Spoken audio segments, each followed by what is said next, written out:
Hello, hello, hello. Welcome, everybody. Welcome. Today is 420. If you didn't already know, this is eBlack with eBlack TV. We are here today. We are going to be talking about my guy, Kevin Samuels. Y'all wanted panels. Y'all said y'all wanted panels. I tried to give y'all an out. Y'all wanted panels. We got a panel. And the people that I brought today, trust me, you're going to want to talk to these people.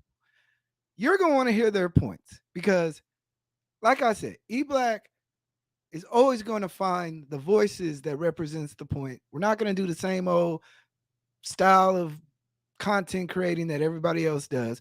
We are going to bring in people who are not afraid to talk and say their opinion. This is a free thinking space. It might get ugly, but please forgive me.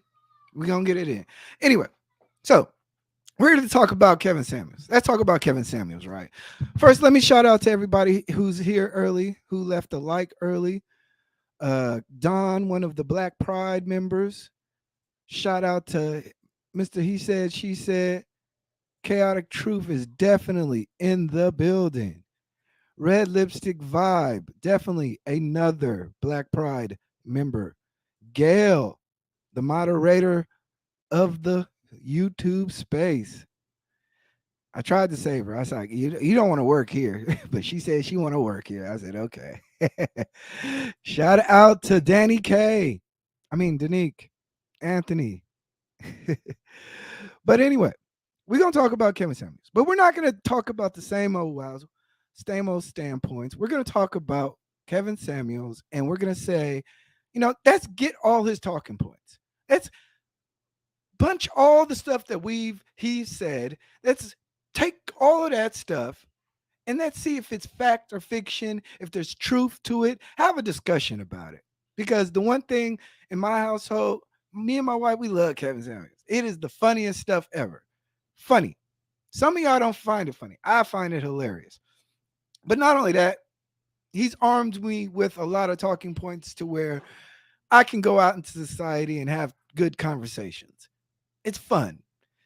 Not only that, he's a statistician. He does his research. He promotes the Black family, nuclear family. These are things that, like I said, y'all may have your opinion about him, but he's good with me. But anyway, let's slice it and dice it. Oh yeah. Truth is never favored here. Shout out to my guy. But let's slice it and dice it. First, now, if I was gonna have a Kevin Samuel panel, I wanted to bring a woman on, right?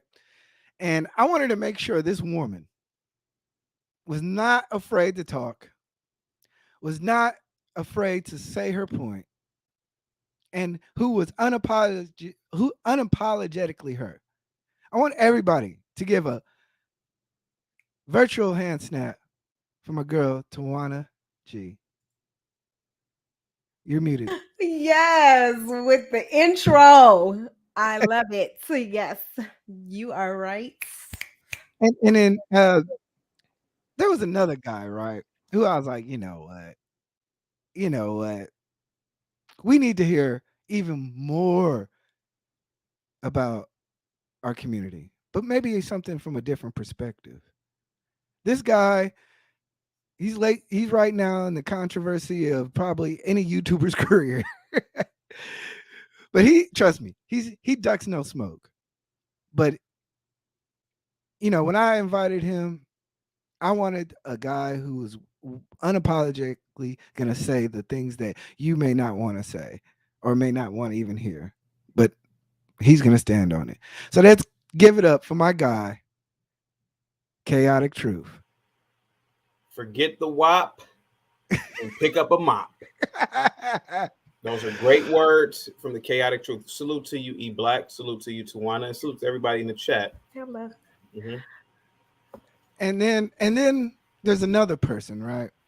There's another person. There's one other person that I've paid attention to her conversations. She talks highly about the Black woman race, and she's fit, feminine, and what else can I say about this person without being all inappropriate? Because she is totally a great content creator and a great person. I brought in the Bloomin' Ebony, Chris. You're muted. Thank you. I didn't know you were talking about me. I was like, oh, I just popped in. I just popped over. So I'm like, what are they talking about? That is so sweet. Thank you so much.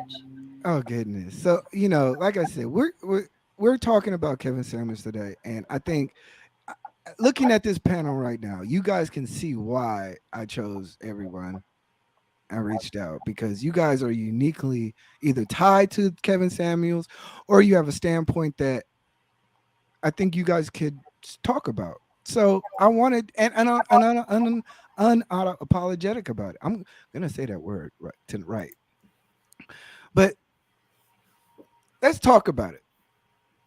Let's talk about it. Let's talk about it. I want everybody, quick 30 seconds, talk about your intro to Kevin Samuels. What do you think of him? Just a quick little dust up. Let's get it. Start with Tawana. My intro to Kevin Samuels. Okay, so I guess I was on the Peace Network when I first learned about him, and that was like over a year and ago, like a year and a half ago now. So I guess we kind of started to hear his talking points. He became popular, and then I used to talk smack about him. Right, I used to say a little stuff, and then Yes, you he big came in the stuff. chat. He came in the chat, and he was like, oh, you got smoke for me, then you need to come on my show since you got some smoke. And so here I am with my big mouth, like, well, I'll come on your show and give you some smoke. I was like, what was I thinking? So then I ended up coming on his show. And I remember when I was going on his show, JR called me and he was like, do you know what the hell you're doing? Like, do you understand that you're going on the Kevin Samuels show? Do you know what this show is about? I had no idea. I'm thinking I'm about to go on there and I'm just gonna tell him what I think, and that's definitely not the format. So yeah, I came on his show and we ended up having a pretty good dialogue. Like the points that I disagree with, I was very clear about, hey, I don't agree with that. But we ended up having a good dialogue and it lasted, for about an hour. We talked. Mhm. And that show, it was like a good, it showed me a different light of Kevin Samuels, obviously. But my opinion of him is he was very nice to me. He was very respectful to me. I don't know. I know that there is footage of him being disrespectful to other women. I do have issues with some of his talking points, and I do have issues with some of the things that he say about Black women in general. And Mhm. I do think that he's promoting a level of self hate. And I do think that some of his talking points are problematic to our community. So yeah, I have a lot of disagreements with some of the talking points. Obviously, there's not 100%. Nobody gonna be 100% good, but I have more problems with it than I do agree with it, in my opinion. So Okay. that's me. Yeah, that's me. All right. All right. So, and I'll be honest with you. I actually, because of your appearance on there, I ended up looking up this show that he was talking about, and that's how I fell in love with Lapeef. That's the honest truth. I actually messaged you because Yeah, you at the did. time he was slashing females. Like Yeah. at the time he was like, mind you, this is COVID era. He's like he just knocking them down. And for one show, he had an actual dialogue, and I was like, you know what? That's a dope ass person. If she's on a podcast, let me check it out. I checked it out, and from there it's history. And Thank that's the you. honest to God truth. So It was you and 10,000 people. We literally got 10,000 subscribers after that. Like it was crazy. Yeah. So that's it was good. So good. yeah, make sure you subscribe to Tawana G. She has Yeah. her own YouTube channel. She's trying to figure out these YouTube streets, but we gonna work with her. But we know that she is definitely an opinionated person who deserves every subscription she gets. Chaotic. Salute to you again, eBlack, and Blooming Ebony. Salute to you as well. In the course of modern African American history, there have been a handful of prophets. One of these prophets being Marcus Garvey, another prophet being the Honorable Elijah Muhammad, and the other prophet being the minister Louis Farrakhan, whom I love dearly. That was my light about to drop. Whom I love dearly. A few years ago, my best friend of 20 years, and he's always in my chat, by the way. His name is Blue Cousin. He was talking about upping the ante on cologne. You know, typically younger black men, we wear Curve, cheap cologne, you know. Yeah, Curve. So we were talking about upping the ante, being more refined. So he hit me to a man named Kevin Samuels. So we started watching a few videos, and I watched a few videos of his cologne videos. And then I started upping my cologne game many years ago. That was about 7 or 8 years ago, if I'm not mistaken. About a few years ago, after not really listening to Kevin Samuels, he came out and he started talking about the problems in, well, not the problems, but he started talking about the idiosyncrasies in the Black community, particularly with Black women. And he started saying things that I had always thought about, always talked about amongst a group of friends in a safe space for us.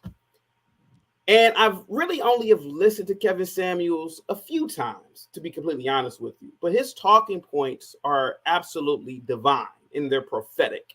And that's why I liken him on the scale of the Honorable Elijah Muhammad and Farrakhan. This man is speaking absolute truths about the Black man and the Black woman, not just in America, but in the African diaspora. And the reason why he gets pushback is because of the Jezebel spirit of the woman and the violent nature that a lot of Black men tend to have. That's why they don't like the whole suit thing. Chaotic. You know, 30 seconds. 30 okay. seconds. So go ahead, guys. You know I can take over the panel. I trust me. We know. Go ahead. You got the. Go ahead. I'm sorry. All right. So yeah, you're absolutely right. I thought Yeah. when you started listing off prophets, I didn't know where you were going. Yeah. But Bloom and Ebony. Now, if I'm not wrong, were you on Kevin's show before? Okay. I thought I seen you there. I wanted to ask you that before you joined, but I didn't have a chance. But yeah, go ahead. Bring us to your introduction to Kevin, and what do you think of him currently? I don't quite remember how I found Kevin Samuels. I think it was through Poor Man's Podcast. That's how he kind of got his initial subscriber base. He was doing a lot of reactions to Kevin Samuels. And I started listening to his lives and I got sucked in. I think MTR, Mediocre Tutorials and Reviews, also mentioned him, and Shahrazad Ali, and he was saying how they're saying a lot of similar things, and I really liked her. So it's like, let me go check out this guy. I watched his lives and I just got hooked, and I was watching, like, I was on his schedule. It was like Monday, Wednesday, Friday or something like that, and I was so into it. And since then I watch his clips and stuff now every now and again, and I watch his lives, but it's pretty nice. But I like him. To summarize, I like him. I think he says a lot of helpful things. I think he's really gotten the conversation going. I think that he does a lot now for entertainment purposes, and it can be very, very entertaining. But I still think that his message gets across, and I think that it could help a lot of women that are receptive to it and have had a lot of the issues that he's talked about. Yeah, and if you didn't know already, Bloomin' Ebony is a great YouTuber. Please go check her channel out. You know, she does great content. I was gonna say support Chaotic, but yeah, I'm not. Nah, I'm joking. Shout out to first of all, I definitely want to shout out to Just Kaya. She is definitely one of those people. Gosh, you guys are talking so much. Guys got to understand. I don't want to also distract our panelists by highlighting comments. So sometimes I see your comment, I start in the back, but you know, please forgive me. I'm still learning how to do this. All right, so let's get it started. The one thing that a lot of people talk about is the high value man concept. It's the concept that, you know, let's just kind of pull it up. Let's pull it up. And I found the short about it, and I was happy that I could find a short. So I want to pull this up now. Oh God, of course. But the high value man concept is a concept that when I first heard it, I was like, what the hell is he talking about? But then I realized that we all follow this kind of system in our lives that, men had a pecking order, and it wasn't based on who you were as a man.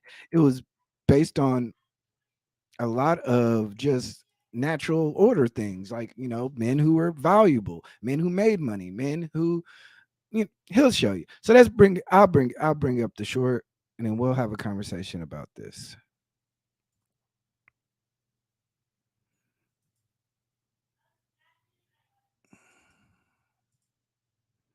One second. All right. So how do you restart this?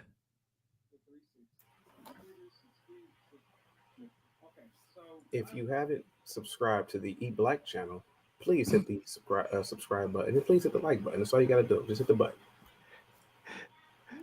All right. So one second. Across cultures, across continents, who've always separated themselves from the pack. What are some of the things they shared in common? And then I just applied and tried to make it as simple as possible. Sales, keep it simple, stupid. One, it starts with income. We all have heard the 3 6s: 6 figures, 6 feet, 6-pack. Yep. Okay, so high value in general starts. I put a number of $10,000 a month because that number, $100,000, has been with us since the 80s, 85 in particular. That's when it popped up. Mm-hmm. Didn't make it, guys. Don't shoot the messenger. Visibility. People have to be able to understand what you do. You're a cardiologist at Johns Hopkins. You're vice president of mergers and acquisitions at Morgan Stanley. I'm an entrepreneur. 2 of those 3 things, we at a glance know what it means. The third one requires more information. Network. You must have a network of other high value men and others. Who are the men across time and space, across cultures, So- across continents, who've always Sorry about separated that. themselves from the pack? What are some of the things they shared in common? And then All right. So and try to make it did anybody hear that? Yeah. I don't know about Okay. the audience, but I heard it. Okay, good. What did y'all think about that? Is that true? Is it really all about that? Salute to Ron P and his family. But is it really about network? You got to understand what he's saying is not every man is high value. He's saying there are certain men in our society that are more valuable, therefore more attractive to women. Am I wrong about this? Or is he wrong about that? Clarify it. Y'all can jump in. Chris, go ahead, Chris.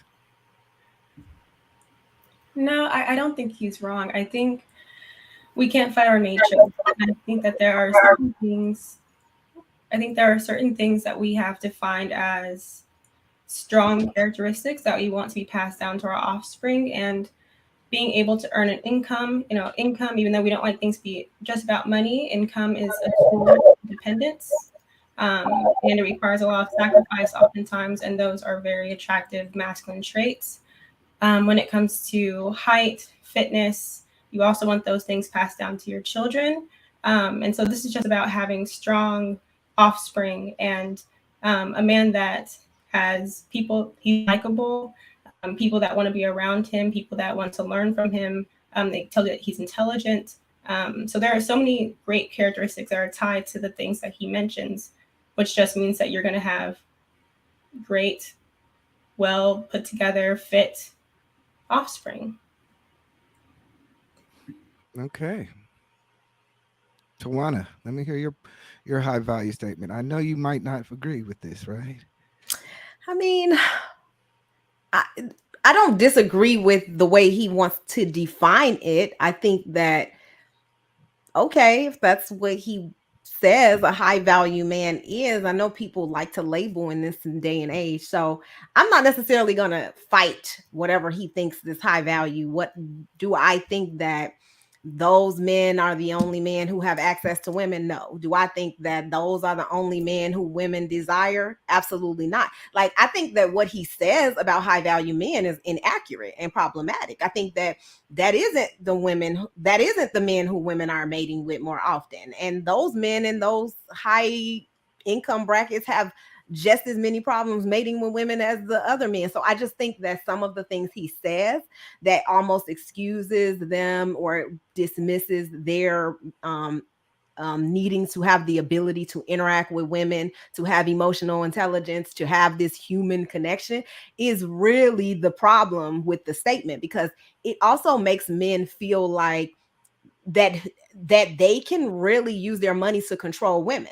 That like they can literally say, okay, well, if I have this amount of money, then I can do whatever I want to do. And you, as a woman, you're dependent on me, so you would have to tolerate it and almost just, be complicit in whatever I decide to do because of the income that I'm in. And so that's the problems that I have. I have a problems with the way he presents the high value man. I don't necessarily disagree that those characteristics make that archetype. Yeah, I don't disagree with that. Well, to counter that, I don't think he's saying that men could do whatever they want with women. There will be a talking point that I will bring in next about that, but I think he's saying is that these are the men that women want. Yeah, And that's if what you he want to says, and be, I don't agree with that point either, because I feel like we see trends of women who marry down. We see trends of women who marry within a particular community. So I don't agree that is the women, that is the trend here. I mean, obviously it doesn't add up with statistics and what we see in the data. I okay, so understand since we're that. talking, not to cut you off, I No, apologize, go ahead. Go ahead. but since we're talking about statistics, what statistics of women do you believe are attracted to high value men? Oh, it's hard to like it's Come hard on, Toa. it's hard to make a statistic out of that, because I mean, if you look at the number of women who are like in poverty status, for instance, right? Mm. Or even if you look at the number of women who are married and still in poverty, then it's like clearly they not attracted to high value men. I mean, so what I'm saying is that it's hard for me. I haven't seen any study that properly addresses the percentage of women and their attraction.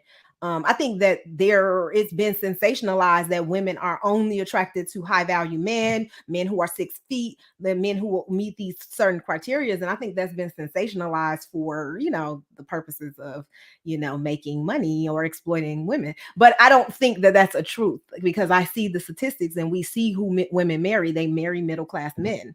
And that's all across races. It's not even just it's all across races. That's the heavy, like most married women or married people are middle class. They're not over 100,000, not most of them. I mean, combined, yes, but the men are not necessarily over 100,000. So no. That is, like I said, the reason why I wanted you on this panel, because no matter what, you're gonna stick to your guns and yeah. And I got my perspective. I understand people have theirs, but I see it differently. Yeah. Yeah. So chaotic, high value man. You're muted. You're muted. I'm about to get chaotic with this one, eBlack. Okay. All women are hypergamous. It's been like this since the beginning of time. It's only natural. It's in their biology. Tawana stated that there are men and women who are middle class that are together. Well, of course, a woman is going to be with whom is in her proximity. But given the opportunity that LeBron James walks through the door and that woman has just met that middle class man, she's going to be pouncing on LeBron James. That's just common sense, whether she's black or white or Asian.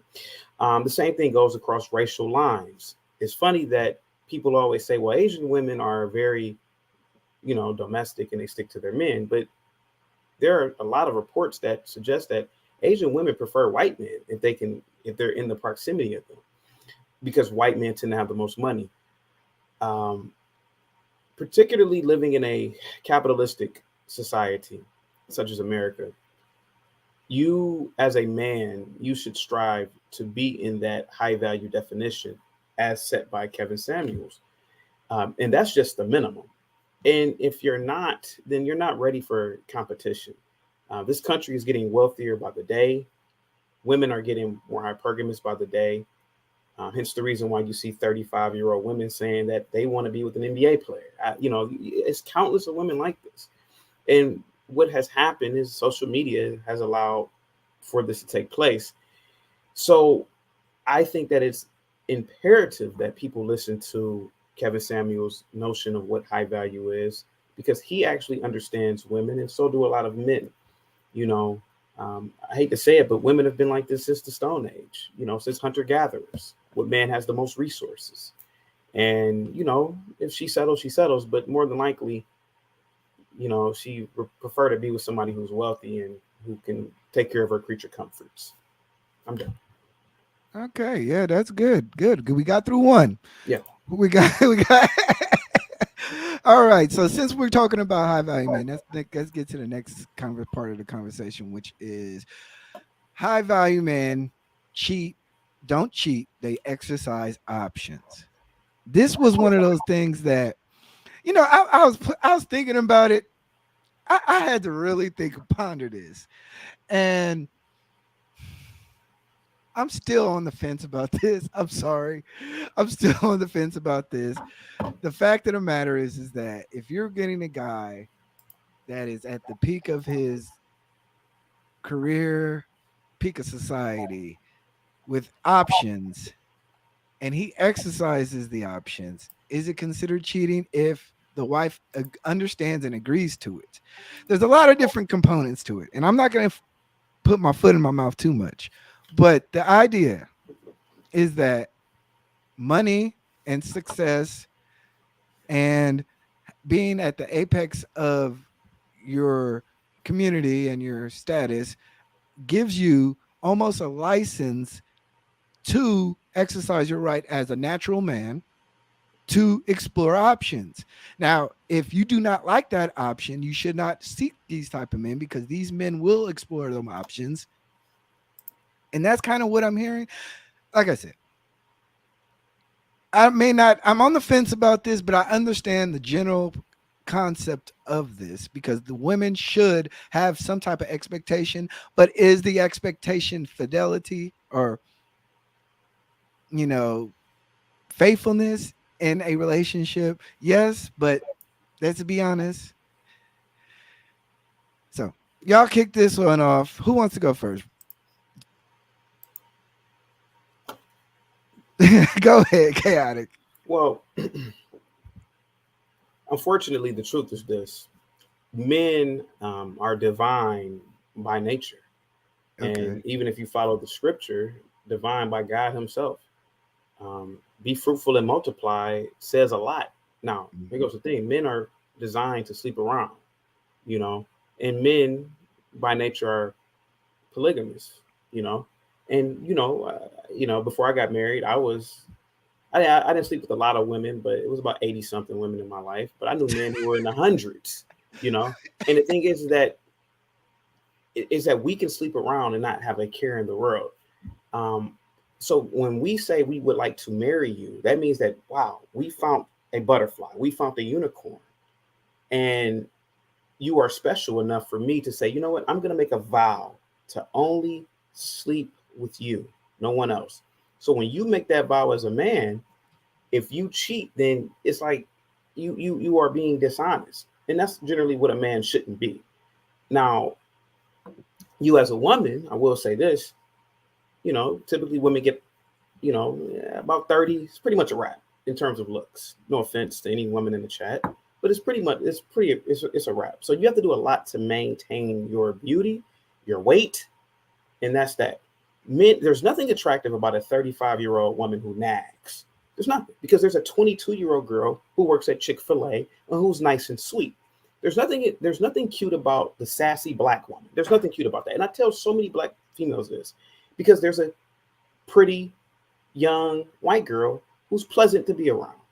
So a lot of women, especially on the Plebe Network, got upset with me.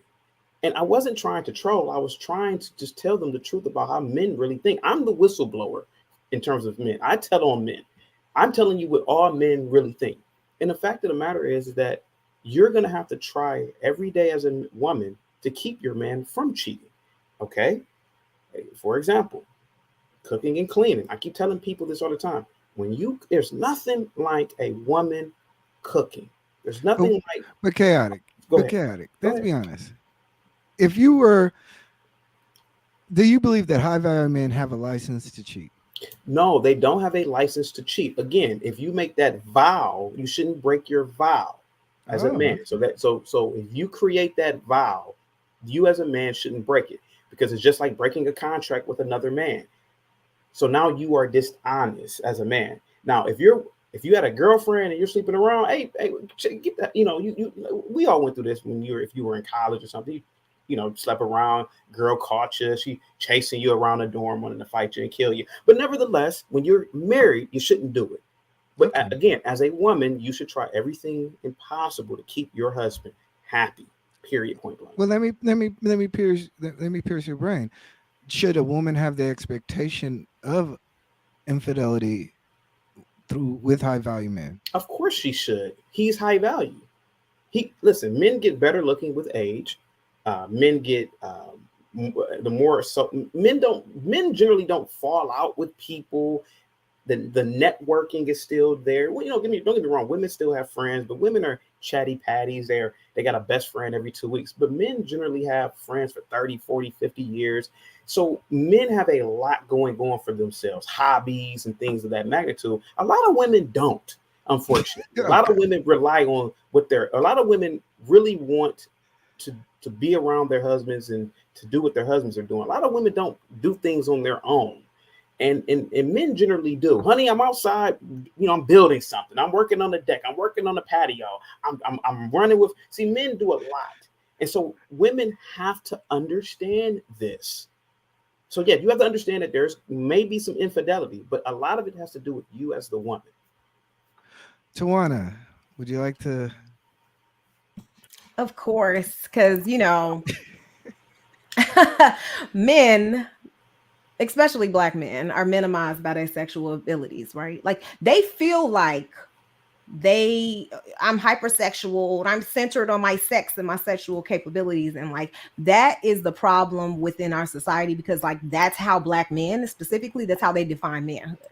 And so like they literally, in my opinion, shun real manhood, right? And they say, oh wait, the man who is sexual deviant, who can get the most women, like that's the man we're gonna highlight, that's the man we're gonna put up at the top, when actually that's kind of what contributes to this whole idea that if you make a certain amount of money, you can do whatever you want because you have all this access to women, right? That you wouldn't normally have access to. And so then we push this idea that really you can't control your own urges because you make over 100K. Like you can't control your sexual desires. And if you make a commitment, you don't have to honor it because now I make 100K. So guess what? It makes me more attractive to other women. So now I don't have to honor my vows and I don't have to really abide by any rules, right? To create this family. And so it's kind of perpetuating this the degeneracy in our community, right? The corruptness, the immorality. That's why marriage is not prominent here. That's why we don't have, family structures, right? And at the base of all communities, there's family. Right. Hey, and hey, there's before rules. I'm sorry. I just want to stop you real quick. I don't know what y'all think this is. Look, y'all respect the guests, the panelists, and each other in the chat. This is going to be our first warning. Next warning is going to be timing out. Second warning is going to be kick out. We don't do that over here. So, y'all clean that up. But sorry, you're saying something they're about gonna go marriage. in on me. Okay. But see, what I'm saying is that because you make a certain amount of money does not mean that you don't have to practice self-control. And it doesn't mean that you get to act like you can act on every desire that comes your way. No, it doesn't. Now, are there families and women who can tolerate men who step out where every once in a while? Yes, and that is really that woman's prerogative, right? But this whole idea that, hey, I want to subjugate, I want to dominate this woman, I want to be in a role where I am the dominant person. This woman is dependent on me, and so therefore she has to tolerate whatever behavior I come with, is really problematic for me. Like that's a really insane concept to have. So if you think that, oh, okay, I'm going to make a certain amount of money, and then I'll be able to do whatever the hell I want to do and I can sleep with whatever. No, you have to learn how to practice self-control. If you don't know how to practice self-control, you act on every urge, then you don't have discipline in any other aspect. So business and every other thing that you do in this world is going to reflect that. So I don't want to be with a man who cannot control himself, who don't know how to stay committed in a relationship, who don't know how to practice some sort of control over his desires. So yeah, it is a problem if you can't stop cheating and you in a relationship. Like, that is a problem.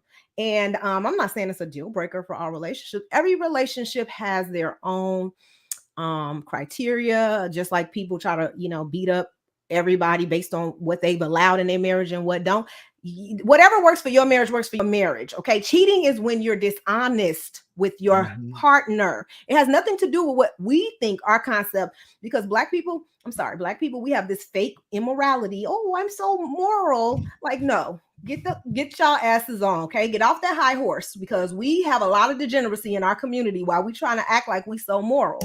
I'm saying that we literally don't get to define what people accept in their marriage and what they don't. But what I will not say is that a person who does not have control over their urges and desires are just because you got a make over 100K, you can cheat on me. No. And I mean, they can cheat if they want to, but women, we don't have to tolerate it. Women, we don't have to accept it. And that is why they don't want women to be independent, because a woman who is technically independent, she's not going to stick around with a man who's constantly betraying her and doing those things that they've agreed that they wouldn't do. So yeah, that's my opinion on it. Okay. Okay. So they can explore options. That's what you said. Okay. But hell no, I didn't say that, but I mean, they do. All right. Bloom and Ebony. Chris, we're just going to call her Chris. This is a tough one. So I agree. Cheating is dishonest, and if you made a vow, especially a vow to God, then you're definitely breaking one of the 10 Commandments, and adultery is not okay. I think the idea here, though, is that the more desirable a man becomes, the more temptation will follow. And for a lot of these men, I think, with adding some context, from what I understand, Kevin Samuels often says, what do you offer these men that have, thousands of women throwing themselves at them? How are you going to get this man to commit just to you when there are women that look better than you, are more submissive than you, softer, more feminine than you? How do you expect this man to commit just to you? And are you ready if he is unfaithful to you? Can you handle that? And if not, then maybe this isn't the man for you. I think it's more so just something to consider. Because if you have a man that's highly, highly desirable, and he's on high demand on this market, and you know that women would do whatever it takes to get with him, is that something that you are willing to go through? So I think it's more something to consider, more so than a generalization of what all rich men do. But I didn't really push back too much on it. I understood what he was saying. Yeah. Yeah, that's, like I said, this is one of those things on the fence that I kind of understand in theory, because like I have a friend, right? And he's not a high value man, but I was telling his girlfriend at the time, she's like, we have this group of people who are like family. Our kids play together, all that. And he's 6'6", he's the man in the city. And I was telling her, I was like, you know him. Either you want him or you don't. And I understand that you don't want to accept the cheating, but he's 6'6", and he's the man. What are you going to do? Break up your family for this? They ended up going back and forth, and they still go back and forth to this day. But we told her a long time ago, he's not going to stop. And he ends up marrying somebody else because he was ready to settle down with somebody who was willing to accept it. And it's a cold fact of life. So I understand cheating is not acceptable in vows, but I also understand that you want to lose your man, the guy that you want, you might have to reconsider the choices that, or the relationship that you're in, and you may not want to start checking his phone. Don't look for something. So it's a tough thing, and Tawana, train your face. You know damn well I'm not about to tell no woman to lower her standards so she can accept some craziness like that.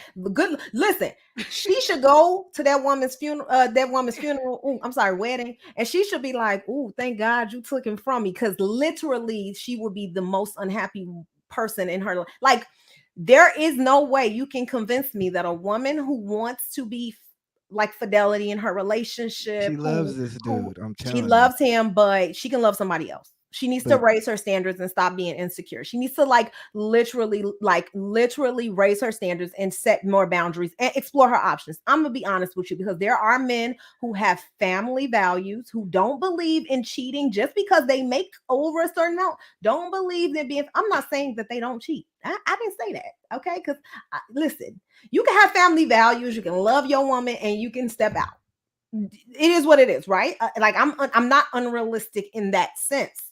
What I'm saying is that I'm not going to say that that is okay and I'm going to accept it because you make this amount of money. What I'm going to say is that, yeah, I'll marry you, I'll commit to you, and if we go through something, we go through it and we'll get through it because I'm committed to this relationship and this marriage. But am I just gonna be like, that's the norm? Just because you make a certain amount, I'm okay with you having sex with whoever? No, like that's no, like that. Tawana, let's just be That honest. We expectation all have is ridiculous. Tawana, you don't have a friend who messing with a guy, and that guy, you know that guy, and you tell that girl leave him alone, cause Yeah, and no matter what, and he out here in the streets is what you he say. out in the streets, and no matter what you say, she's running back to him, right? Now, either you tell her again and again something that you know that she's not gonna fall through, or you end up saying, "Girl, either you accept him for what he is, or you're not." You do you? I'll be anecdotal if you want me to, and I will say that I'll be anecdotal, but I'm going to tell you this: the, I know women in my circle were married to high value men. Like, it is what it is, right? If you look at the definition of salary over 5 years, going to a top tier school, having a job that is associated, if you look at the actual definition of it, but our expectation is not no different from no woman who's dating a man that's poor. We want a man that's faithful. We want a family valued and centered man. So here's the thing: if you do that, you don't have time for no other women. Now, I'm not saying that when you going on to Miami for your business trips that you ain't bumping into no chicks and you ain't having no flings. But what I'm saying is that the expectation is that you're going to be faithful to your, and I'm not saying that none of us have been through infidelity in our marriages, right? I'm not, that's crazy.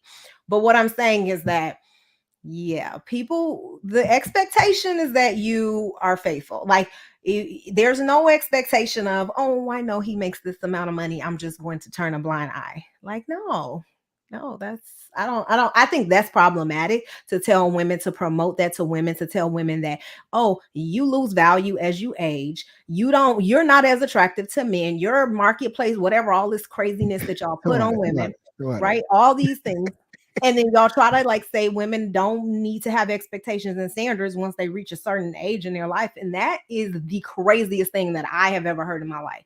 Okay, For look, people to we're say gonna that. get to that. We're gonna get to Okay, that. I want to well, get Chris on I'm this. going too far. I want to get Chris on this, and then we're gonna move to our next subject. And then I got another person I invited to. So go ahead, Chris. I don't think it's lowering expectations. I think it's what do you want the most, right? I think everyone has different priorities when they're dating. And for some women, infidelity is okay. They're willing to give up that level of loyalty for the lifestyle that they want. I live in Portland, and the homelessness here is crazy. And when I see a woman living in the back of a bus with some man, I'm like, to me, that's crazy. I'm like, why would you ever do that? Why would you want that life? But for her, it's okay because she's willing to give up a more luxury lifestyle to be with that particular man. We're all willing to give up something to have something. You can't have everything that you want. Not everything's perfect. So if you sit there and you have a negotiation in your head and you're willing to compromise on certain things, and one of those things is fidelity, that's 100% their choice. The idea is what Kevin Samuels, I think, is doing is he's making women aware of it. This may be something that you will have to give up. Are you willing to give it up? And those women are in their full right to say yes or no. Oh, that's great. So let's move on from that title subject. Tawana got into it.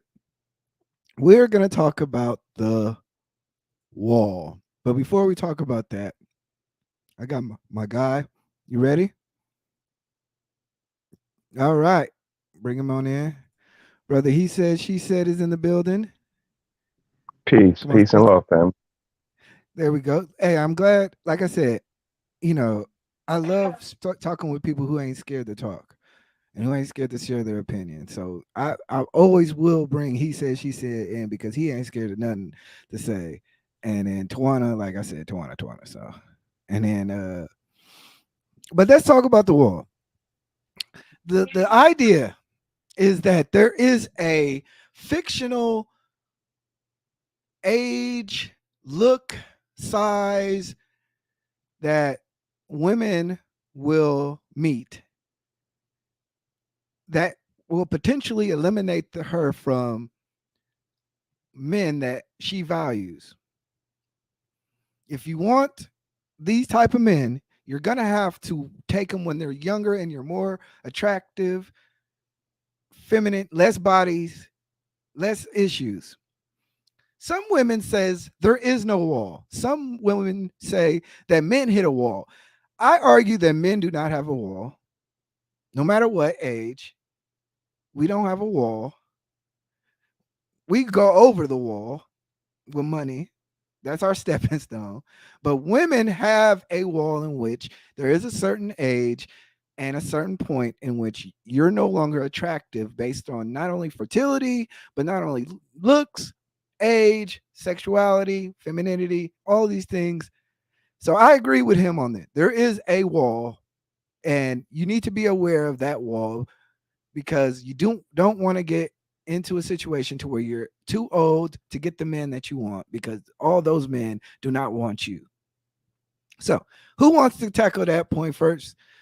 Let's go with chaotic because, and then I'll get with Brother Sheed.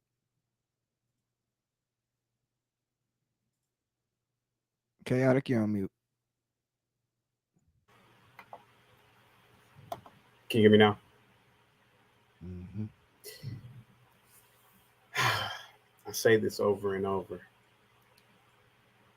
The age of about 28 to 30 is the wall for women.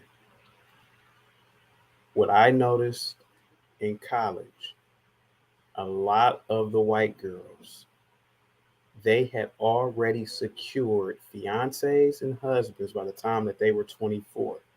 And what I believe in the white race is that their parents tell them things like, you're not going to be beautiful all your life. I think they give them little hints growing up. The fact of the matter is, the wall is very real. Men, I know I am, are attracted to youth. Listen, I'm married, but let's be completely honest. A 21-year-old girl is knocking the waters out of a 30 or 40-year-old female any day. And men, we are just not, I don't know what it is about how the brain works, how biology works, but the idea of a 34-year-old woman telling me, I need this, I'm independent, it doesn't register to me because I can go to Chick-fil-A and see a 20-year-old girl who looks 1,000 times better than you and who's nice and sweet. And I don't have to put up with that. And most men who have the opportunity don't put up with those types of things. Yeah, you see a lot of people who have money. I'm talking about real money, who are billionaires and millionaires. Yeah, they may be married to the same woman for 30, 40 years. For example, Don Sterling, who owned the Clippers. He was married for 40 years, but he had an open relationship with a woman who was in her late 20s, and he's a 75-year-old Jewish man. It just tells you a lot about men, you know. And what I'm saying is that the best thing a woman can do, if you're 19, 20, 21, you're just happening to listen to this, and this is what I said on the PEEF. Instead of acting like a boss bitch, try to act like a boss cook and try to secure you a man as soon as possible, because the world is becoming smaller now. Men are traveling and men are going to all places now. Cambodia, Malaysia, Singapore. Black men are exploring their options even in terms of outside the race now. So it's going to be a lot of competition in the future. It's already competition now. Chris, Go ahead. let me hear your Sorry, point on like this. I know I went off for a minute. Sorry. Yes, I think the wall definitely exists. I think I don't think there's anything wrong with wanting to set a goal. Even something as simple as being able to have children, that's something that's going to start to get much harder after the age of 32 to 35. And men typically want children. So even if you're looking at just biology alone, that's a pretty big deal, whether or not you can have children. And if you're at a point where you're not even married, right? You're not even close to being married, and you're 32, 33, it's going to be really tough for you. It's going to get harder. So I do think the older you get, it's more complicated to get a man that's going to meet your expectations, and you have to kind of make some adjustments, right? Because even though we can tell ourselves that we're valuable, men are going to want certain characteristics. Youthfulness is a big one among men, right? They just need to know you can have kids, right? And what equals youth more than her age, right? So yeah, I definitely think it exists, and I think it's very important to talk about. He said, she said. Yeah, I agree with the sister. I think a wall absolutely exists, and sexual marketplace value definitely exists. Geriatric pregnancy, and like the sister just said, if you're a certain age and you meet someone, you're kind of under the gun to get to know them, get the relationship started, get pregnant, have a baby, all in a certain amount of time. And if multiple children are wanted, it's starting to add layers to the discussion. So just realistically, when we're in college, the playing field is really big and wide with all of those people that we look to the left and look to the right and see. And as we graduate, it gets smaller. So realistically, for us to think that, we're going to come out better in a smaller market pool is a little unrealistic. And I think, when KS talks, he just speaks to being realistic and, being willing to give up what you want to get what you want. And if you're not, what does it look like for you in your later years, by yourself? And I think the sister spoke to that. A lot of homeless people, and we're going to see a lot more, if people don't start to loving up on each other. Good point. Good point. I'm sorry, I didn't realize my camera was off. Oh, I was supposed to be fixing my light. Sorry. Okay. I mean, the chat, you guys are bringing up a lot of great points. Tawana, do you want to wrap this up? Yeah, I'm about to lose it right now. Okay, so here's the thing. People who believe in a wall do not, to me, study marriage trends or like dating trends. That if you believe in a wall, then you don't study life. Okay, so here's the wall. Here's the wall that you guys speak of. Let me just say this: most people date and marry within their age group. Regardless of what we feel and what we think, that's what happens. That's what the trends show. So if you think a 20-year-old woman is going to marry a 50-year-old woman and that's the norm, no. I mean, a 50-year-old man and that's the norm, that's absolutely not true. Okay. Women do not marry men that much older than them. Yes, it happens. I'm not saying it doesn't, but the trend is that we date within our age group. So within a few years. So if I'm 20, maybe he's 23, he's 24, but he's within my group. Okay. No woman in her 20s wants to date a man who's 50 with erectile dysfunction. I'm sorry, that happens. That is a trend. Over a lot of you experience that. So stop pushing this whole idea that it is so cool for a 20-year-old woman to date a 50-year-old man that she's not sexually attracted to, and she has her 24-year-old boyfriend on the side all the time. So you guys stop it. Stop acting like you ain't getting cheated on when you dating these young chicks, because you are. Okay. So you can have that young chick on your arm, but you know she got a man, and her baby daddy is really her man's baby daddy, not yours. So you better get the DNA test, because y'all really gonna have to prove. Now, let me finish my point. Okay. So where did this imaginary wall come from? Y'all are like, please. It is ridiculous. Okay. The first thing is, okay, a lot of people get married as they age, as they get older. And if you look at fertility, it's changed over time. Okay, we ain't living back in the 1920s when women was dying at the age of 23 and 24 after childbirth. Things have improved. Things are different. Stop pushing this old ass narrative. We in 2022. We got advancements, medicine. People want to be successful. People want to be established. You look at the trends. Birth rates are declining. Why do you think that? Because people are being smarter and being selective in their breeding. Marriage rates are declining. Yeah, people are getting married at older ages. The average age is 28 for women. The average age for men is 30. So stop pushing this weird ass narrative that when you're 20, you're hitting this wall. No, you're beautiful. First of all, I'm 38 and I'm fine. Okay, I am fine. And I was able to have a baby with no problems. Okay. And let me tell you how normal that shit is in society. Stop acting like it's not normal. Advanced maternal age is actually something that is quite normal. Most women are having healthy, beautiful babies over the age of 35. So stop pushing this dumbass narrative. Let the woman mature. How about this? Why don't we talk about how many marriages fail from people who get married at very young ages? When we talk about that, because they're actually the ones who are messing up the statistics. Those people who get married before they're ready, those people who have no emotional intelligence, no communication skills, don't know how to be in a damn marriage, getting married before they're ready. So I am not going to sit on this damn panel, and eBlack, and y'all knew you picked this question because you know I was going to go the hell off.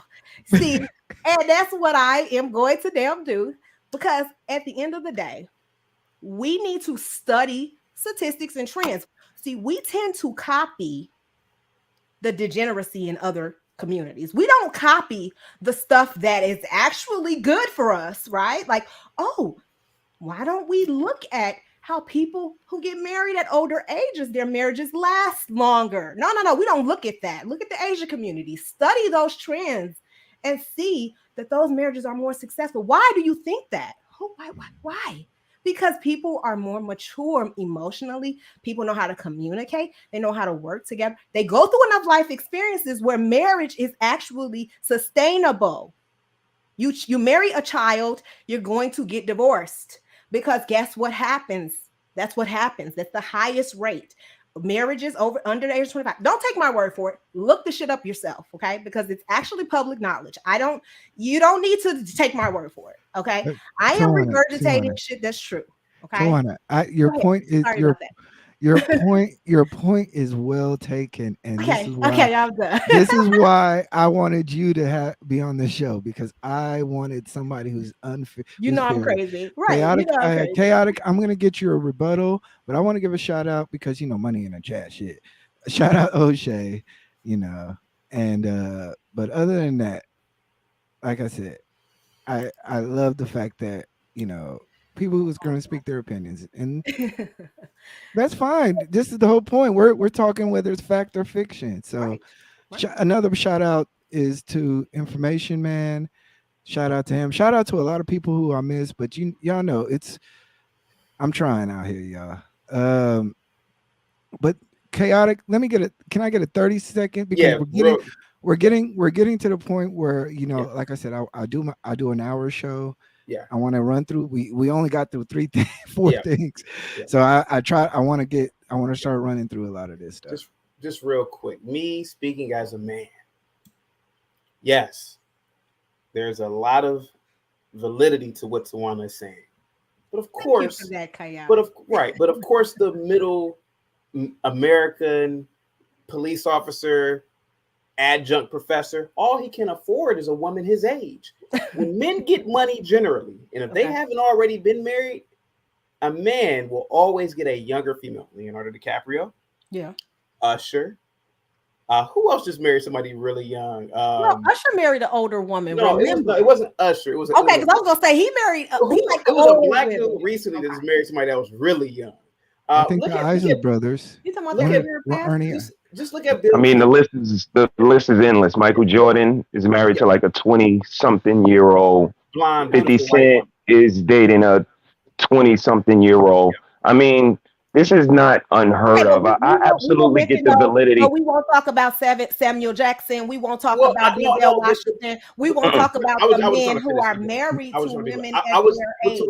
Tawana, in all seriousness, Right. Samuel L. Jackson was married to that beautiful woman while he was a poor and struggling actor, fresh out of Morehouse. Right. Let's be honest. Same thing with a lot of these actors. But what I'm saying is that men generally are attracted to younger women. I hate to be just brutally honest. And if a man has already been single and he creeps up on a come up with money, he could be 50 years old. I bet you he's going to have a 24-year-old.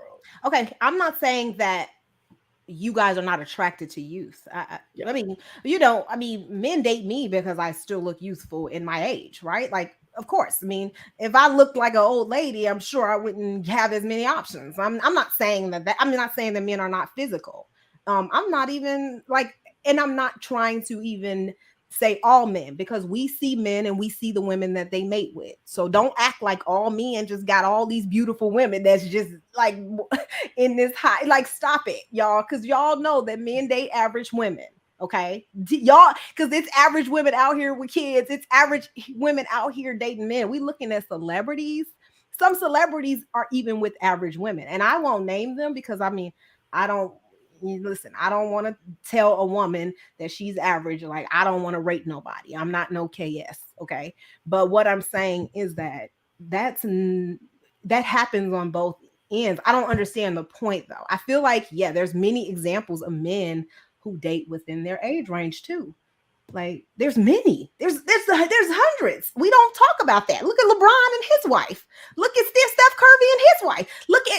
I can name just as many as y'all can name that date young, crazy women. I can name the ones that's dating within their age range. I can name, it's the same thing. We can go back and forth. Okay, so let's move the subject along. We kind of touched on this a little bit with the wall, but he talks about the danger zone. This is a certain age at which I think it's between 27 to, I think, 32, 33. I think that's the age and range where you need to be hyper focused on finding a man, settling down, and going off the pasture, because after that, then you're in wasteland. You're in the no man's land. So let's talk about the danger zone, because yes, 27 to 35. Oh, it's a much larger range than I thought. Yeah, so 27 to 35. So wait, I'm sorry, the danger zone is when you're at risk of not being able to have a family. Is that what he's saying? Because I don't know what it is. Okay. Yes, so this is the danger zone. There is a certain age group in which you need to be hyper focused, finding a man. If you don't already have one, put your red dress on and make yourself more available, because the men after a certain point are not going to be checking for you. Chaotic, go ahead. Let me go real quick. Do you guys know like the patterns of bees? Like, especially like when it hits like September, bees start going crazy. They start flying into you and all that. Well, that's what happens during the danger zone. I have been approached, even before I got married. I was approached so many times by women who knew me from college, who knew me from previous places of employment, literally saying, "I want to marry you, Chaotic. I want to marry you." And I'm like, "No, you're too old. You're too heavy. You're too this. No." And I was listen, I hate to say this. It was one girl. She got about 29. I'm like 30 something at the time, or 33, 34. She asked me in front of people. She said, "We're gonna get married. Can we get married?" I said, "No, you're too old. Absolutely not." And the look on her eye was so devastating. It's like she's partied all through college, all through life, and now she wants to settle with somebody she thinks is nice enough to marry her. The answer is no. And I was offended by that. But go ahead, guys. I don't want to talk your head off. Somebody's calling Cap in the chat. Well, believe it or not, K. Nicole, but hey, it is what it is. That really happens. I mean, no one's saying that you shouldn't have a preference, Chaotic. No one's saying that you shouldn't want to date a woman who you truly want to date. But let's be real in the sense of who people are actually mating with, right? I think we tend to be personalized things based on our own person. Like, I like certain things, but that's not the trend, right? That's not what's happening. And so we kind of discount human interaction, and people are going to mate with people in their age group who they connect with, who they have commonality with. And but let's be honest, you don't have that commonality with someone. You're not. I'm sorry, Tawana. I'm sorry, Tawana. That's just no. I'm just adding to your conversation. But let's be honest. Yeah. There is an age. They got to turn down women. YouTube. Somebody got to turn down their YouTube. I hate to cut you off, eBlack, but K. Nicole, I went to your YouTube channel. In the spirit of Kevin Samuels, you're average at best. All right, relax. Go ahead. Really? Now, really, she is. I went there. She had purple hair. Okay. I mean, yeah, you're average at best. You're about a 3.5. Relax. So that's relax. But let's be honest. There is an age for people who are, you need to kind of get it together. The partying time. You want to be married, is what you're saying? Yes. Okay. Yes. Right. You need to get it together because the people who got married younger, they're gone. They're off the pasture. The people who, if you're not already at 8, 9, and 10, then you're gonna have to fix. It's just kind of like a natural order thing. It's like, hey, you know what? It's time. The clock is ticking. If you want the 3.5 point children, you need to start doing it now. And I agree with that sentiment. That, sometimes you need to be cognitive, because some people I've heard on this show say, they're 32, 33, no children. They say they want 3 kids. And I'm like, okay, do the math. By the time you get done in that situation, you're going to be 39. And I had my children at a late age. I'm tired. Well, what if you have twins? What if you have twins? What if you knock it out in one? Look, that's a hopeful, but I mean, it's just not to like go so deeply into this subject, but just there is a sentiment that, hey, there is a ticking time bomb that women need to be paying attention to. Is it fact, or is it just basically entertainment? I'm going to get Chris on this. I think it's closer to fact than it is entertainment. I understand what Ms. Tawana is saying. People do marry, especially in this country, people marry others that are closer to their age. And I think that's mostly because we don't necessarily encourage our young women to make sure that they're dating men that can provide for them and protect them in that way, right? And if you are pushing that, like other cultures do, where they try to ensure that the potential husband is either on the father's level or above the father's level, being hypergamy, those men typically are older than those women, because men typically earn more with age. So that's kind of where the age gap comes from. And that's why it makes sense. And those older men want younger women that by the time they're established and they have the money, now they want to fill this beautiful home that they can afford with beautiful little children. And the better option for them that's going to most likely give them their desired outcome is a younger woman. When it comes to the danger zone, yes, I think it exists. I think it's a great guideline for men to have. If you've hit this age range, which I think 35 is pushing it. Personally, I think it's like 28 to 32. Um, you should really be Yeah, me too. reevaluating. I thought 35 was a little late too. Yeah. I think I believe so. Kevin Samuels isn't that generous when it comes to age. But yes, the danger zone is definitely a time where you have to buckle down. And I think that for me, what I learned growing up is that I am spiritually, I am 7 years older. And so I'm 25 physically, or sorry, spiritually. And when it comes to my body, my organs, I'm 32. Right. And so I should be dating men around that age because we're going to be more aligned. Right. And so women have to take that into account. You have to add on that extra time you're going to need to find someone who wants to be with you, right? Get them to marry you and have children with you. And if you want children, you want more than one child, you have to take that into consideration. And I don't think there's anything wrong with telling someone that there's a time where this is going to hit them hard. And that if they haven't been taking it seriously, to take it serious, right? It's just like if you're a student and you hit like your sophomore, junior year, they start telling you, hey, you're done with that partying. It's time for you to take this seriously because your grades matter and you're about to enter the real world really soon. It's the same thing. You're about to enter the real world really soon. And you're losing eggs every month. One of them's going, one of them's going, one of them's going. So hit the ground running and be serious and be intentional and be a feminine lady. Yeah, and I agree with you. I agree with you. I wanted to stop real quickly. Like I said, when I gave a warning, that wasn't just specifically to one person. You know, that was to the entire chat. We do not over here accept any disrespect to the to our panel members. Period. You know, you can disagree, but these are people in here, real life peoples with real life jobs and real life issues, and nobody deserves to be called negatively named. So, like I said, anyway, What they saying about me?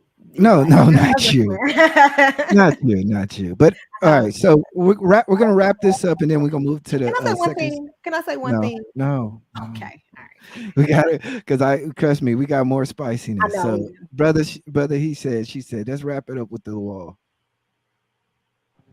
Yeah. Real quick, I agree with Sister Chris. She was spot on. I think it absolutely is a wall because you have to be in danger of something, and that's what it is.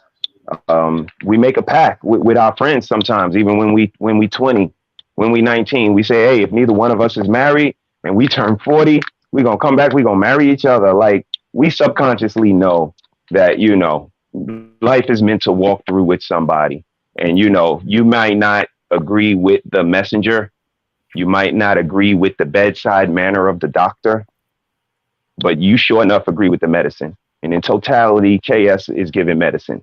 And it don't always taste good, but it makes you better. Hope that was fast enough.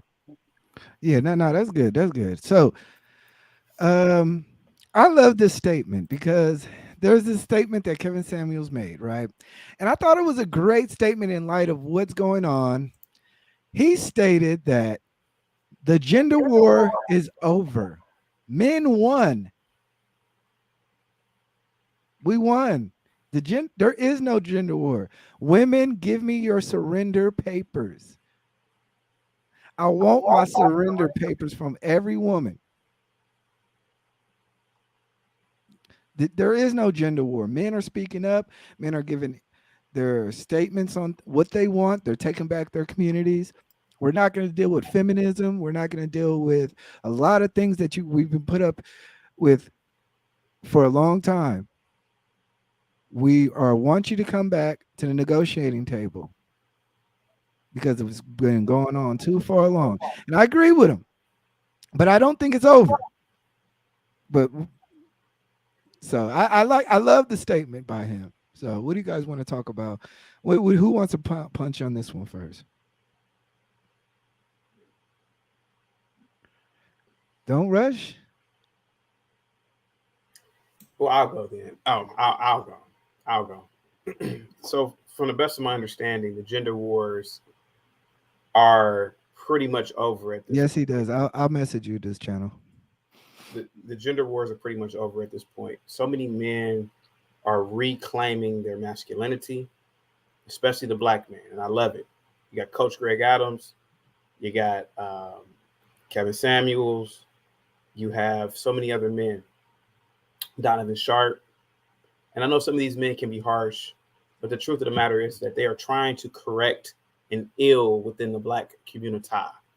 And that ill is the feminist ideology, this whole independent nonsense, etc. And a lot of men are saying, get your ass in that kitchen and take care of the family. And those are core values that women should follow. There's nothing like a woman's wrinkled hands after washing dishes. People think that I'm trolling when I say these things, and I'm not. I'm not. Our mothers, grandmothers, great grandmothers, they were domestic. I mean, even if they had professional jobs, they were still domestic. They still cooked, cleaned. They didn't talk when men were talking. You know how many times I'm in a conversation with other men and women butt in? You're not supposed to do those things. You know why? Because ancient man figured it out. Ancient man said women cannot be in male spaces because as soon as they get offended, as soon as they get upset, it's all hell. So maybe we should just separate. And so what Kevin Samuels is saying is damn divine. And the culture wars are over. Go ahead, guys. You got the floor. Mm. See, brother, he said, she said, is the culture war, is the war of men and women over? And did men win? Is the war over? Did men win? If I gotta answer that, I would say no, it's not over. I don't think it's ever going to be over. It's been going on since the beginning. I think it's going to continue long after we here. We're pretty much just a speck in time. But have men won? I think we have, and I say that because the conversation is changing. When you go to the family gatherings, you go to Thanksgiving dinner now, you go to the barbecue, the conversation is not going how it did 5 years ago, so on and so forth. Because I've been around for a long time and I've heard the conversations. I've been married for even longer and I've heard the conversations. I've never ascribed to the happy wife, happy life saying or Monica, because again, it just makes us as men put our happiness on the back burner. So And I don't think heavy. that's fair at all. So, you know, I think it created a conversation that was necessary and the narrative has changed. And, whatever comes from it, I think I can accept because, we're never going to live in a utopia. So as long as the people who understand that as long as you want to be with somebody, you have to, understand and compromise. And the people who don't, que sera, sera, let us know, how that looks from 65 to 85, because that's all we asking. Salute to, like, not only that, brother, he said, I want to give you congratulations. You did pass 100, right? Yeah, congrats, man. Thank you, Like I said, man. we're gonna run these numbers up, man. We Word. need to hear. We need more black men like you in your space that are balanced, and not just saying stuff. So, salute to you. Salute to your wife also, Mrs. She said. But Chris, wait, I love Nicole. You were crazy. I'm not wearing slips. Well, technically, the Sims are on the women's side. they're fighting against the men with the women. Yeah, yeah. That look. so, so the gender war is over, and the men won. I don't know if it's over yet, but I think the men are winning. If it's not over, I don't know what feminists were thinking. They're dumb. Feminists are so dumb. They said sleep with men for free, pay all the bills, Plus, there's, pretend like you're powerful, pretend like you're so independent, and let this man live with you and also take care of the children, also clean the house, and don't let him use you, and don't let him think that you need him, and all these crazy things that honestly I think set women behind even more than they were before. Just no balance, absolutely no balance. You went from one extreme to another that I personally think it's worse, because you have women that are dying alone that wish that they could go back in time and have children and get married, which I think it's a regret that I would never wish on any woman, to be honest. I think that's awful. But no, I can't say if it's over, that it's over, but I do think that a lot of the changes that were made, in this gender war, I think most of them benefited men, actually. And so the men are sitting around like, keep being an independent woman, keep being sexually liberated. I would love to just sleep with you, not have to give you anything, right? Not have to risk half of my stuff for you, or not have to be financially and physically tied to you for the rest of your life. Go ahead, right? Oh yeah, you want to have my baby for free, and I'll just pay you child support for the rest of the child's life if I choose to, right? Go ahead. And it's very sad. So the gender war was dumb, and I think that it benefited men. Okay, Can I ask you a question real quick, Chris? No, we're gonna get to Tawana. Okay, I just want to ask her a question. Okay, I'll wait. Yeah, because look, what we're gonna do is this. I got one more subject, Okay. and then we're gonna like I said, I asked each one of you guys to show up for 1 hour. If anybody wants to stay after that, you can stay. If you got stuff to do, like I said, you're free to go. But I'm gonna open up the StreamYard link to everybody, but that's after we answer this last question. So that's when y'all can get ugly. Okay. So all right. So the last little tidbit that I wanted to kind of chomp into with the Kevin Samuels is you gotta let me answer that question. Oh, I'm sorry. Go ahead. Okay, because you didn't let everybody answer this question. I had to put you in the back. I got to answer this question because I had to put you in the back. I had to. Go ahead. Oh God. Okay. First of all, gender war. Okay. I'm assuming we mean this verbal battle between the sexes where women are saying they want this, men are saying they want this, and then there's this tug of war of what men want and what women want, right? And so are men winning this verbal battle? How exactly are they winning? I am trying to wrap my brain around how men are winning this gender war. Okay, let's see this. Fertility rates are decreasing, so they're not getting the children that they want. Women are deciding selective breeding to stop having children with you. We're deciding to not have children with you, and actually the age in which women are having children is starting to increase. So you're not winning there. Okay, let's talk about poverty rates. Poverty rates are decreasing amongst women. That means that women are becoming more independent and becoming more financially able to provide for themselves. So you're not winning in the poverty level. Okay, so home ownership. More women are becoming homeowners than men. So you're not winning there. Okay, we're becoming more educated. I'm just confused as to how you're winning. You're losing in every way. So here's the thing. Also, let's just, the biggest thing, the manosphere is being investigated by the CIA and the FBI. Like, they're being locked up at this very moment for their vitriol, for their behavior, for their mentality. And you don't even have to identify as being a part of the manosphere. It's your language, it's your content. How in the hell are y'all winning? What the hell are y'all winning? What you tell me exactly what the hell y'all winning besides women who are deciding to stop dealing with you? And what I think is why women are dying alone, because let me tell you, because men die alone too. There's actually an article that says that men die alone and they're actually unhappy, right? Because men who are married live longer, and men who are married actually have a longer lifespan because their woman takes care of them, because women, we're nurturing. That's what happens, right? So you keep getting these men who don't really like women telling y'all to stop partnering with women because, and you listen to these people. Like, do you understand there's an entire like transgender community pushing this idea of dating them instead of real women, because real women can have children and do all these things, and transgender women don't have to. So like, if that's what you prefer, go ahead, right? Because I'm not going to naturally reject my biological and like capabilities because you have a problem with it. This is insane. So what I'm saying is, no,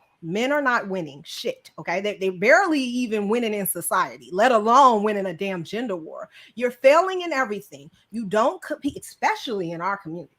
You can't even compete with other men. Like, just look at your salary, look at your wealth, look at your resources, look at how many of you are dying each day. Like, look at all of these statistics.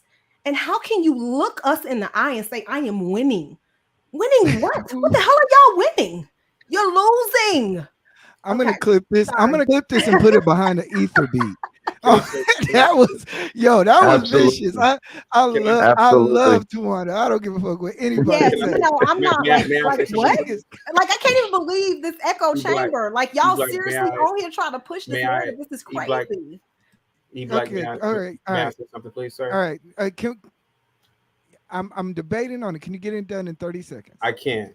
Okay. Miss Tawana, Yes, chaotic. any black man that lives in the United States of America is winning, whether they're FBA, whether they're from the continent, What's they're winning. FBA? What's that? It's some nonsense that people made up. Yeah, Foundation I see people saying that, and I googled it, but I don't remember. What was it? What is it? Foundational. If you're black living men. in America, look at all the black men who are educated. Look at all the black men who are entrepreneurs, who are homeowners, who are investing in the stock market now more than ever, even investing cryptocurrencies, investing in the Forex market. There's a lot of black men who have started nonprofits. So we just can't really sit here and say that black men are just completely losing. Now, yes, there are a lot of black men who are in jail. There are a lot of black men who are deadbeat fathers. I agree with you on that. Okay. But we can't sit here and say that we don't live in the greatest time and in the greatest country on the planet. Right. And black men here are more successful generally than most black people in the diaspora, because black men here are winning compared to a Liberian, compared to somebody from Lesotho in Africa. So, I don't want to completely just sit up here and say and allow you to say those things. Now, you're not wrong. I'll agree with you on that. But America is the greatest country on the planet. And the reason why black men are not winning, if they're not, is because they are lazy. Just like anybody else. If you're in America and you're not really winning, you're lazy. America has so much. But chaotic. You Go ahead. In order to even talk about the success, you have to compare them to men in third world countries. Do you see that? Like, you can't even compare. No, chaotic. Let me finish. Okay, but you can't even compare them to men in the US in comparison to the demographics and population in here and what men are doing here and how they're competing with men here. They're not. Here goes the thing. We already know, we already know as a demographic, the Asians typically earn the most in America. Because you say you like going by stats, so you should know that. Yeah. And then after that, you have the Jews, or if not the Jews, it's like probably number one, number two. Right. And again, if black people are not winning, it's generally because a lack of self-motivation. Because some of the most intelligent men in the country are black. I mean, the most famous astrophysicist in the country, Neil deGrasse Tyson, is a black man. And so we even when we get into these fields, we tend to be very good at them. Now, are we the best? I don't know. That's up for debate. But there have been black men who have been CEOs of Fortune 500 companies. Yeah. There are black men who have started, I think Robert F. Smith, he's a black man. He controls and owns, or he's a CEO of a $7 or $8 billion equities firm. So, I don't want to completely just knock the black man. Of course. But I'm not disagreeing with you. But yeah, and Robert F. Smith also paid the tuition for those boys at Morehouse a couple of years ago. So a lot of black men are doing all types of philanthropic things, you know. So that's all I wanted to say. Let's not forget sports and entertainment too. Let's not forget those two things. We dominated that too. Yeah. You know. I don't disagree with you. I just think that black women, we compete with who we're supposed to compete with. That's white women, right? That's women. We compete with other races of women. Education wise, we're competing with them as far as income. We're competing with who we're supposed to be competing with. You guys are competing with us, right? You have to stop competing with the women and compete with other male groups. But Tawana, here's the thing. You're not supposed to compete with white in women. America. You do. You're supposed hear me out for a minute. This is my opinion.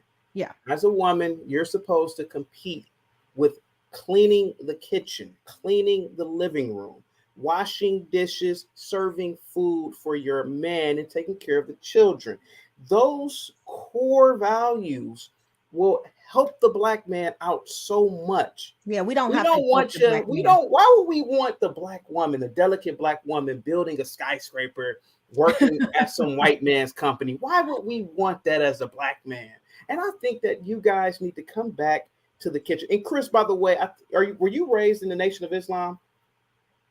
Okay, you have very conservative values, and I wish that whoever's listening could listen to Chris, if you're a female, and Walaikum salam, Sister Chris, and Ramadan Mubarak to you. I'm a Muslim as well. And I hope that whoever's listening to Chris can look at her as an example of what a black woman should be. She's so young, but she's talented. She understands what domestication is, and that's a great thing. Okay, let's also. I don't understand. I don't understand that because I'm vocal. No, I don't clean my house, and I don't take care of my family. No, I don't know. I don't know what you do. I'm just going by what Chris said. I don't know what you do because I'm not on here and putting it on my forehead. I don't. Okay. I don't need to represent. Like, here's the thing. Tawana. Okay, go ahead. Go ahead. You're right. I didn't say that you did. 2 hours. All right. One thing. No. 2 seconds. No, just let's get to our last point, and then, Okay. like I said, I'm sorry. Like I said, I don't try to run my shows too long, and I want to respect for people who I said, hey, we're only going to be for an hour. So I want to respect those people. I apologize if everybody doesn't get their points clear. If you guys are always free to come up for when we open the call lines. I am dropping the link now. We're going to open the call lines soon. So if anybody wants to come join the conversation. But the last thing that we're going to be talking about is, Chris does say that she does have conservative views. So I'll let her, Chris, in 10 seconds. Can you? Oh no, I want to clarify that I'm not Muslim. Mr. He said thought I was. I just want to clarify that. Okay, good. That was a good clarification. I'm glad I checked. All right, so we're gonna open up the call lines, but the last thing that we're gonna talk about is average at best. Thank you. This was a subject that, this is how I got introduced to Kevin Samuels, right? And I'll tell my story. So, World Star was on, this was the middle of COVID, and my wife was going to she was going to a store, and I let her walk in the store. I had watched all the videos on World Star. I seen the video, and a couple of days went by, right? And a couple of days went by, and I was like, let me click on this link. I clicked on the link, and I'm listening to it while I'm waiting. I said, holy crap, this is gold. This is gold. Then, me and my wife, on a ride home, listened to it. And she was like, why is he so mean? Why? I'm like, well, babe, he's telling the truth. She's 36 with children. It doesn't matter the amount of money that you make. Men don't care. At base level, she's average at best. And it's this notion that money and things that women strive for, want to have things, but they don't realize that men don't want them, And while they rate themselves 7, 8, 9s, and 10s, you're really a 6 and you're just average at best for most men. What do you guys think? Who wants to tackle this first? I'm gonna go last. Oh gosh. Oh gosh. I'm gonna go last. He said, she said. I'm gonna tag you in. Oh, Okay. Yeah, it caught my attention as well. I think I wasn't too familiar with him. I was more familiar with Sister Shahrazad, which kind of spoke the same language from the 80s. And that average at best video caught my attention because I heard a lot of the remarks and, people saying that he was very mean to her and he rated her XYZ. But when I listened to the video in totality, he actually asked her what she rates herself. And it was her that rated herself what she did. So that made me want to dive down the rabbit hole because, I really don't like to hear when people give this snapshot synopsis of what they think when they don't even listen in totality. They haven't listened to a full episode and they're getting these bits and pieces and then making their suggestions. So, me and my wife, we watched and absolutely was entertained and enlightened and a couple of other words as well. And, like I said, just created a whole nother discussion. And the average at best video is what started it all for us as well. Okay. Who wants to go next? Chris? Yeah. That video, I think that's pretty much what got him where he is now. A lot of people found him because of that video. I believe that was like his big. It shocked a lot of people. The thing that I think he was really trying to get at is that women don't understand what men want and what they're looking for.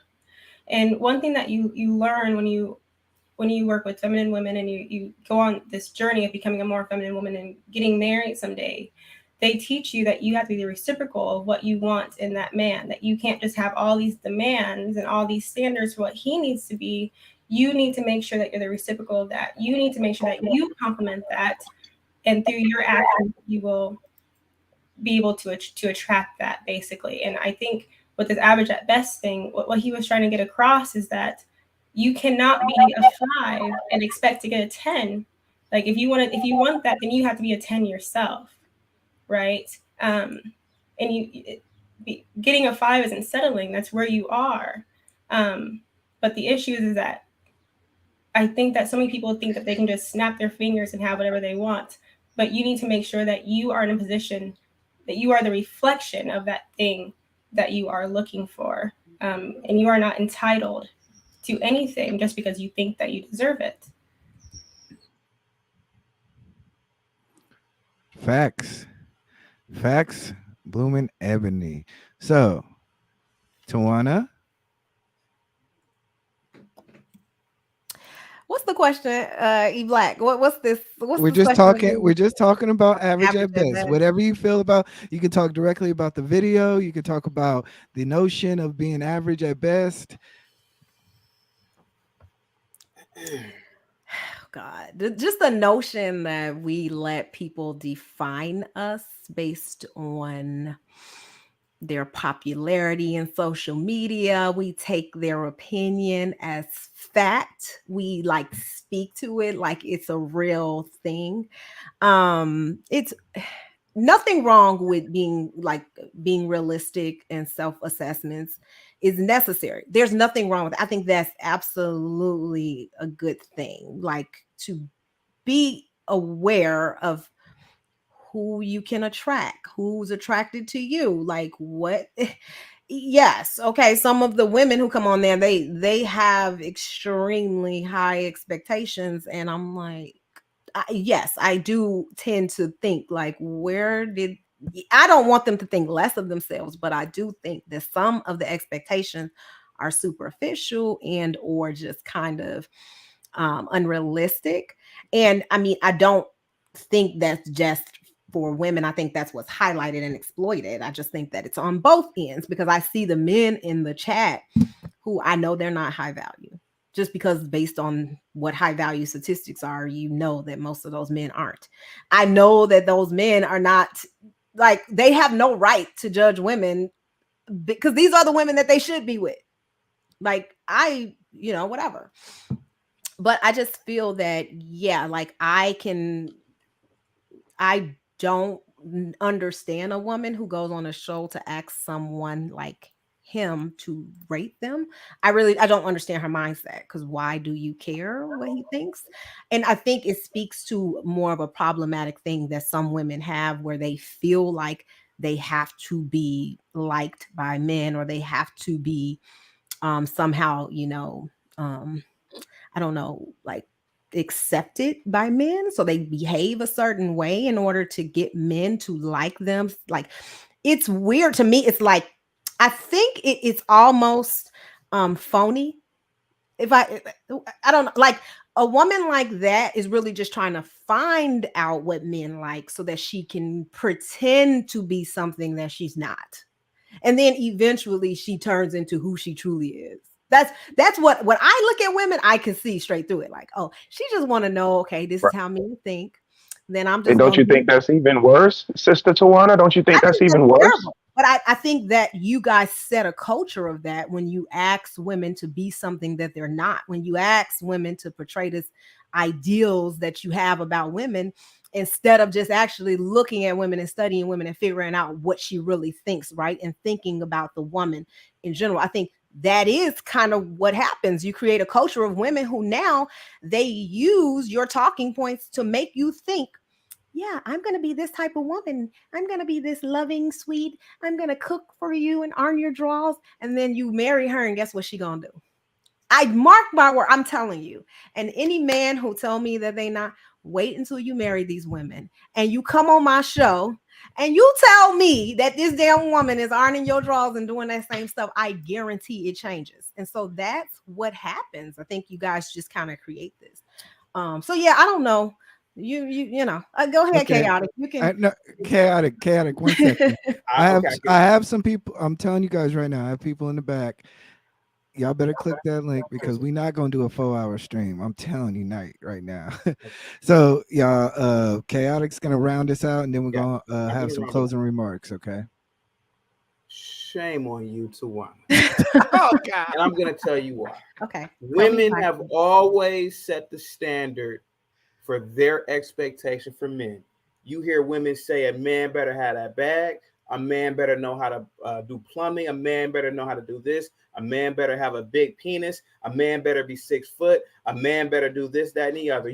I've heard this all my life on TV shows. Hell, who dominated the airwaves in the 90s and before that? Women did. Who dominates the airwaves now? Women do. Men don't have a show called The View and they can openly talk about men and joke around. Women do. Now, here goes the thing. What Kevin Samuel said to that woman was the most absolutely prophetic thing in modern history. When I was a kid in the 90s, the greatest decade in human history, the fat girls, the ugly girls, they were the nice girls. They were the girls that they did your homework. They were the girls that cooked for you, that had brought your lunch to school. They were so nice and sweet. But now the ugly girls, now the short girls, now the box-shaped girls are acting like the Naomi Campbells of the early 80s. And now you see so many women who are on the journey to being a Catwoman because they have this mindset that they are all dimes because of this movements, these hashtag movements, hashtag I'm beautiful, hashtag this, hashtag that. And now you see these precious looking girls, bug-eyed girls, bald head or purple hair girls thinking that they are dime pieces when they're not. That lady that called in to Kevin Samuels, to be honest with you, was a 2. To be completely honest with you, about a 2.5. And I don't understand why women get so mad when men have standards. We're not complicated, but women can have 1,000 damn standards. They can ask you how many men in the chat have been asked this question? How much money do you make? How many women have ever asked you that? I've been asked that question over and over and over. I think that's offensive to ask somebody a question like that. I've heard girls ask men, "How big is your," at a bar? Just openly will say it. And I'm like, what gives women the right to do that? So women can ask all types of questions to meet their standards. Why can't a man say, "You're ugly. I don't want to even be in public with you. You're fat. I think you should lose weight." What's so wrong with that? Go ahead, guys. I don't want to ball hog the floor. And I don't like calling people ugly either, because by no means I'm no Morris Chestnut. Go ahead. No, You did real good at it. I don't really disagree that men should have standards. I mean, I think every person should have standards, but on the reverse side, you have somebody, because that's somebody's echo. Yeah, you have everybody mute up. You have ugly men who are fat, who are undesirable, who've never had access to women, judging women. Like there's things happening on both ends, right? But men have always had a standard. I don't know why you say that. Is it's like men have never like had a physical beauty standard, that they don't look at Eurocentric beauty standards as like that's why it's popular, because that is a standard and preference for men. Like, so I don't understand what you mean. Like, men have always had a standard, women have always had a standard. I think that what Kevin Samuels did was probably different from what most people do, and that's call women out on some of the things that they said. Like, I don't necessarily have an issue with calling somebody out on, especially when their expectations of love is unrealistic. I question the motive, but yeah, I don't necessarily have a problem with that. I don't disagree with you that men should have standards. I think that they need to do a self-assessment too, though, and figure out like what women they should have access to, because a lot of them think that they should have access to women that they should not. Like, women shouldn't even be talking to them in that space, and the only reason they have access to those women is because they're in these spaces. So I agree. Let's wrap it up. One final thing from everybody. This was the review of Kevin Samuels. We broke down not all of his points, but the top probably 5-10 points. Tell us if you believe that it's fact, fiction, entertainment, but just kind of give your last little words on what you believe Kevin Samuels is doing for the community. And then, like I said, we're going to open up these call lines.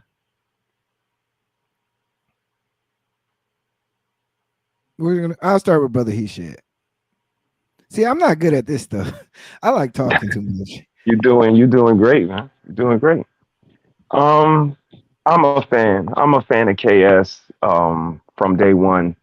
Like I said, I had to give it, an overall look, but for the results desired based on the statistics that we all know, I think it's a necessary thing. And as long as you're willing to look into compromising, empathizing with somebody else to walk through life, then I think it's something that you should absolutely pay attention to. Take what you need, throw away what you don't, and be respectful to the platform and to him, just like you would expect anybody else. And that's me. Thank you for having me, man. All right, Chaotic. You're still gonna have a panel up, right, with questions, right? Yes. Yeah. Okay. We're gonna have open panel. I just want to, just in case I have to cut out the last part. I just want to say this again, just 20 seconds. In modern history, there have been a handful of Black men that have just been absolutely great. Thomas Sankara, Jerry Rollins, Patrice Lumumba, the Honorable Elijah Muhammad, Louis Farrakhan. I bet you in 50 years, children are going to learn about Kevin Samuels. That man is a prophet. That man, I'm blown away by this man and in the Kevin Samuels movement. Go ahead, guys. You got the floor. Chris, go ahead. I think I'm a fan of Kevin Samuels. I think he did a good job of making women aware that they don't have infinite time, and I think that's okay. I think it's okay to be intentional and ask yourself what you want. When I was in college, I was originally pre-med. I wanted to be an orthopedic surgeon. And then one day I realized it was going to take me about 12 years. And I said, well, where in that will I be able to have a family? Where would I be able to settle down and be like my mom and my two sisters who, are either married with kids or about to get married? And I said, I don't want to risk it. I don't want to try. I don't truly want to be an orthopedic surgeon as bad as I want to be a wife and a mother. And so I became an accountant, and that's what I do now. And now I'm able to work from home, and I have much more flexibility. I can get up and go whenever I want and just take my laptop with me, right? And so I think, I had that in my home where my parents guided me through that to help me make that decision. But some people don't, and they want that life. They want to be wives and mothers and may not know that certain decisions that they make will impact that. So maybe they could get there at 40, but do you want to risk it, right? What are the benefits? What are the costs? And what could you be giving up if you go down a certain path that isn't beneficial, won't get you closer to your goal? And so I don't think it's about either or. I just think it's about evaluating what your options are and considering what your opportunity costs are. And knowing that if you choose something, you are giving something up. And it may be available in the future, but there's a chance that it won't be as likely. It may be harder to get to. Okay. And Tawana, before you go, thank you for showing up. Don't ever change. Okay. Don't ever change. Thank you. Okay. I appreciate this so much. I respect everyone on the panel. I'm so excited, but I want to say that in my opinion that Kevin Samuels is like creating robots. And I don't know about you guys, but I like humans. I like people who think for themselves. I like people who can make their own decisions. And I don't like to put people in a generalized box. I think that people are more complex than that and they have more to them. And I think to me, if you really truly want to be married, like if that's your goal, that you need to like follow psychologists that teach you how to engage with humans, that teach you how to communicate properly, that teach you listening skills, that teach you how to manage your anger. I don't think that his channel is for you to be like, ooh, I really want to get married. Let me listen to Kevin Samuels. Like, I honestly think that you need to be realistic. Like if whatever your personal goal is, right? Like I literally want to hear what the experts are saying, right? I want to hear what people are saying. There are literally people who study, trends, who come from a more realistic perspective. And for some reason, we tend to highlight ignorance against women, violence, all types of crazy things. And I don't know if y'all understand, but a lot of this problematic language and conversations that's coming out of the manosphere is being investigated and looked into seriously. So I really think we need to think about who is delivering information to us and what is their goal, right? Because I want to hear from people who literally know how to maintain relationships and who knows how to love. And I don't want to hear from people who don't. So I think that yes, I think that he's creating all of, because like even some of the people, Chaotic is the first person I heard that's really has some like interesting points of views that wasn't like an echo chamber. Everybody else, they just seems to regurgitate what he says. And they really don't even understand what the man is saying, or they don't even know how to go and look at the statistics, because and he knows that, right? He knows that they're not intelligent enough to do that. So he speaks to those people because of that. So I think, yeah, if you really truly want to be in a relationship, a loving relationship, studying marriage, studying communication, studying interpersonal skills, obtaining that, like that's key, because human interaction is, you can't evade that because you got money. She just gonna, you can't evade those things. I'm sorry. So just to me, that's my final thought. That's my Tawana, real quick. I gotta ask you a question real quick. You said that the manosphere is promoting violence towards women. I heard that out your mom just came out, right? Yeah. You said you're 38, right? Oh Okay. Lord. No, Yeah, that's I what you did. said. I shouldn't have Okay. shared it, but goddamn it, But I did. Tawana, Yes. you do realize Yeah. your entire life there has been a genre of music called rap that has, literally talked about violence towards women, and there are rap songs, it's thousands that have literally talked about the most horrific sexual exploits in history. No other, and I find it funny Yeah, that they do. people will talk about, well, we need to ban, not you, because you didn't say ban Kevin Samuels, but people say they need to ban this, ban Kevin Samuels, ban the Manosphere. But what about all these rappers that have made money, literally openly talking about the destruction of the Black community and sexual exploits of Black women? I find that curious, though. Now, hold on. Before you guys Okay. continue, Sorry. we're both of you guys are going to stay for an open panel, right? Yes, Yeah. we are. Okay. So answer that right after this. But like I said before, guys, please make sure you subscribe to Chaotic Truth, Tawana G. Please subscribe to the Blooming Ebony. Please subscribe to Harrison Tribe Media Group. Also subscribe to Gail, the best moderator out there. And just a little cheesiness that I thought about. I have my own little money world, so let's go.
Okay, I gotta shorten that.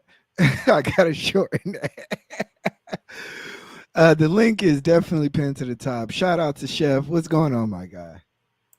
So before we you guys were talking about. Well, I'm sorry.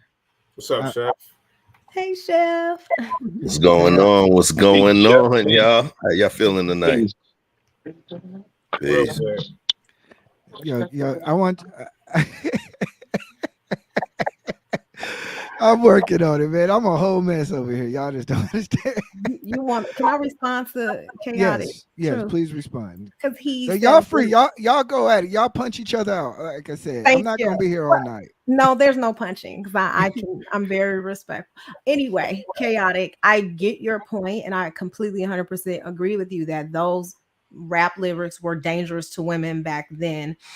What I'm saying is that for the first time in history, we've been able to tie men with direct violence against women, like femicide rates. Okay, so if you look at women who've died recently, you can see there's correlations between men that they're subscribed to, right? So now they're able to connect certain language, hate crimes, certain behaviors being incited. And I'm not saying Kevin Samuels is doing this. What I'm saying is that there are people in this space who you've been able to connect them. Like there's a very prominent one. I don't want to talk about him because what happens in these spaces is like the moment you say something, you give people an opportunity to go look them up and find them and make them popular. And I don't want to do that.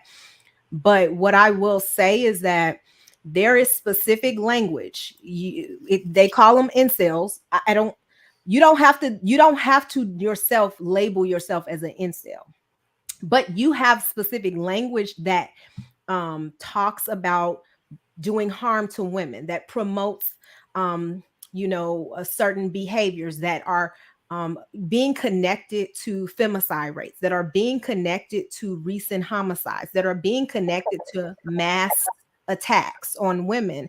And so, yes, there it is very different from rap lyrics that they weren't. And I mean, the violence in our community, I mean, don't act she's like kind of, we connect she's, stuff. I'm That's all. sorry. I just want to jump in. It kind of sounds like she's saying that they're one and the same though, because again, I'm a product. I was born in the 70s, product of the 80s and 90s. And like you said, brother, the music was absolutely instrumental in how we came up. And songs like, I don't want no scrub. A scrub is a guy that can't get no love from me. And so on and so forth was something that was put into national rotation to let you know how a man is supposed to behave and what a man is supposed to have in order to even approach women. So when she, makes the correlation that there's a lot of hate speech in the manosphere that is correlating to violence, it's the same thing from the 90s. They said that, Tupac songs is what was getting cops shot. And it's completely, completely reaching. What I'm saying in totality is that it's creating a discussion. And I think that, the sister is making some very admirable points, but I think she's evading the totality that, the narrative was absolutely going a certain way from the 70s, the 80s, and the 90s in regards to the matriarchal way society was being ran by Big Mama and the baby mamas. And now the conversation is becoming a little bit different. Now we want to know, why were you a single mother? Why are you Big Mama? Where was Big Papa?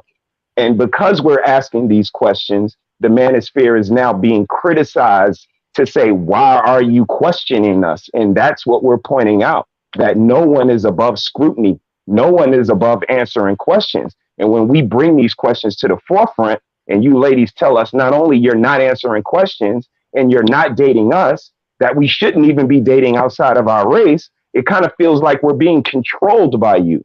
You're not only telling us we're not dating you, and you don't want to date me specifically, don't take it personally. But if I go and date a white girl, now I'm disrespecting the race and I'm mad at my mother and I hate my auntie.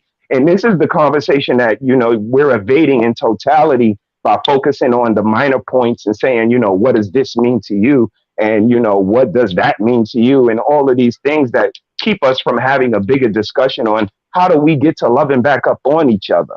And I haven't heard anybody speaking to that. Yeah, Chef, what do you think? Go ahead, K. I don't agree with that at all. That's fact. Go ahead. You just hit me with the rock straight to my chest. No way. Go ahead, K. Can I say something to you real quick? Yes, and I'm real quick. And salute to you, Chef. I want to get you in here. I'm sorry. I'm sorry. Yeah, because Chef, I know he want to talk. Tawana, I said this about a few minutes ago, and I'll keep on saying it. I shame on you. Black men suffer astronomical rates of being victims of homicides, of robberies, of maimings, of all types of things. This is not something new. I or every other man is more likely to become a victim of any crime than you are, sweetheart, respectfully. On-the-job deaths are 90+% men. We're not even going to talk about the military. I see where you're coming from, but I find it offensive, and I don't feel safe with you on the panel. And I'm offended by which. No, I'm playing, Tawana. I was like, wait, what? That's an inside joke. Somebody said they weren't safe with me. I don't feel safe. He got his Dr. Evil blazer on tonight, So y'all. I was gonna be like, oh, I ain't even have to pull out my So stuff. Tawana, the bigger thing here is that if there are a few incels that are committing crimes, what about the thousands and thousands of black on black, man on man deaths that happen yearly?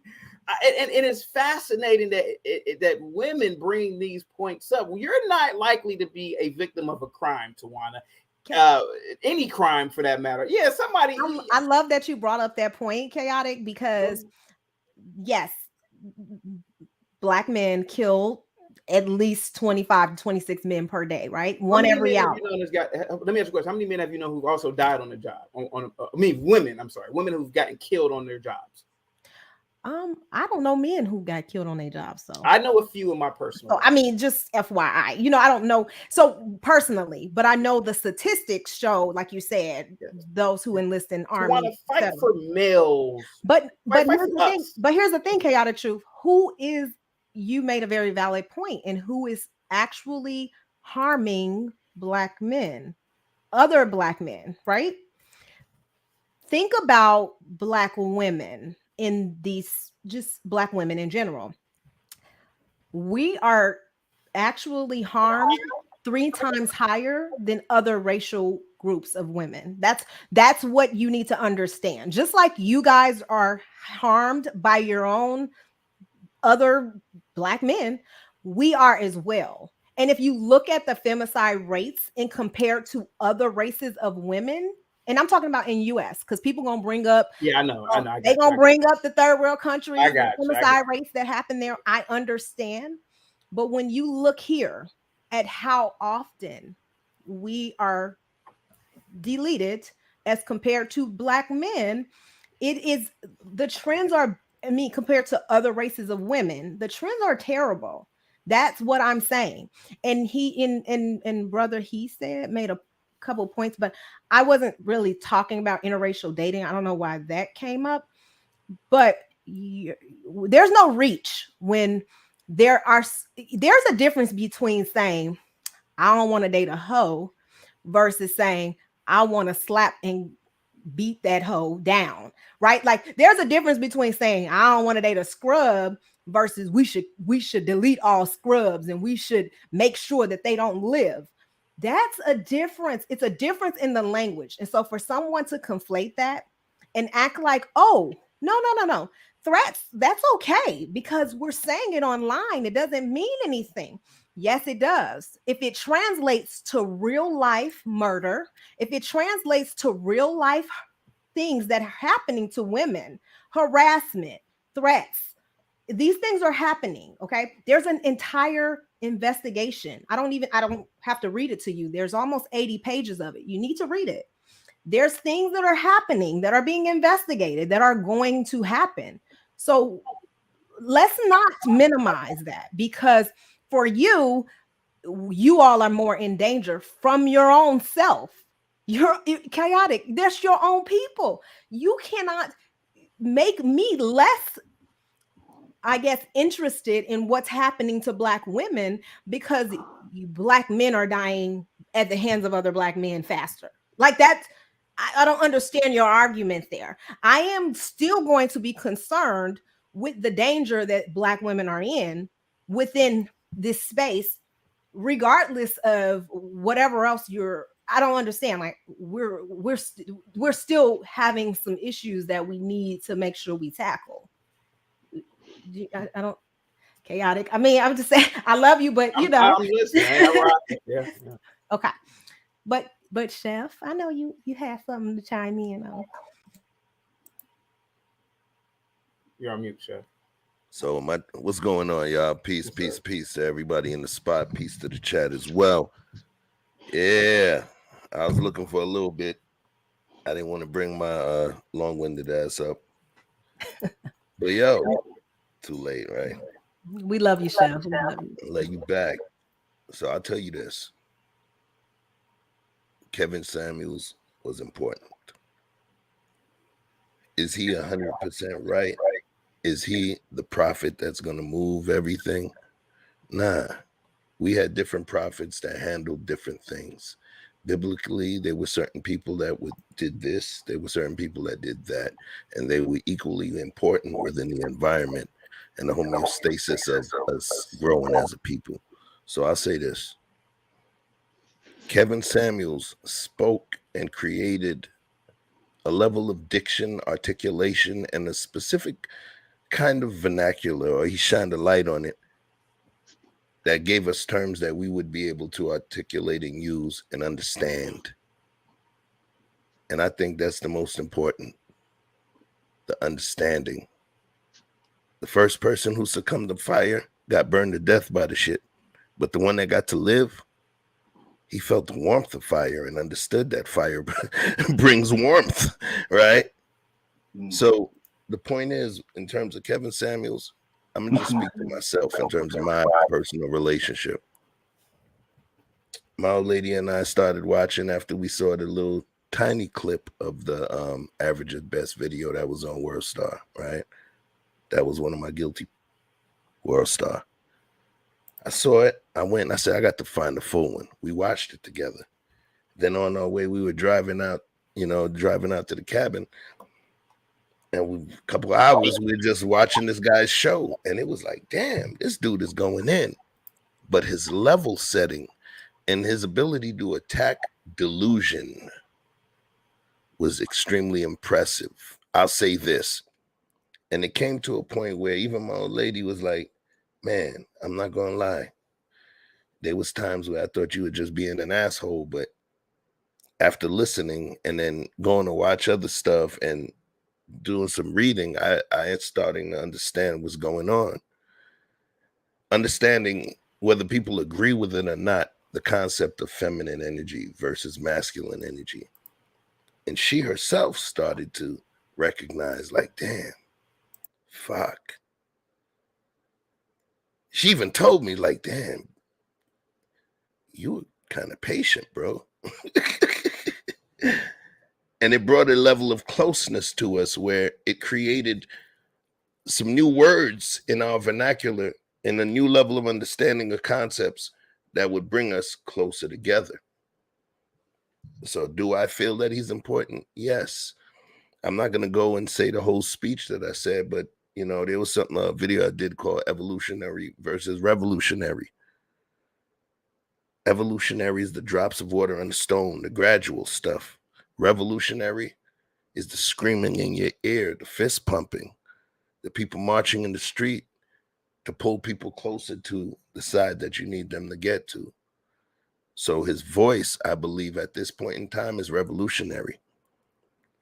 And it's going to rub people the wrong way because that's what it's supposed to do. But guess what, Tawana? I'll say this. I'm not calling him a god. I'm not calling him a prophet.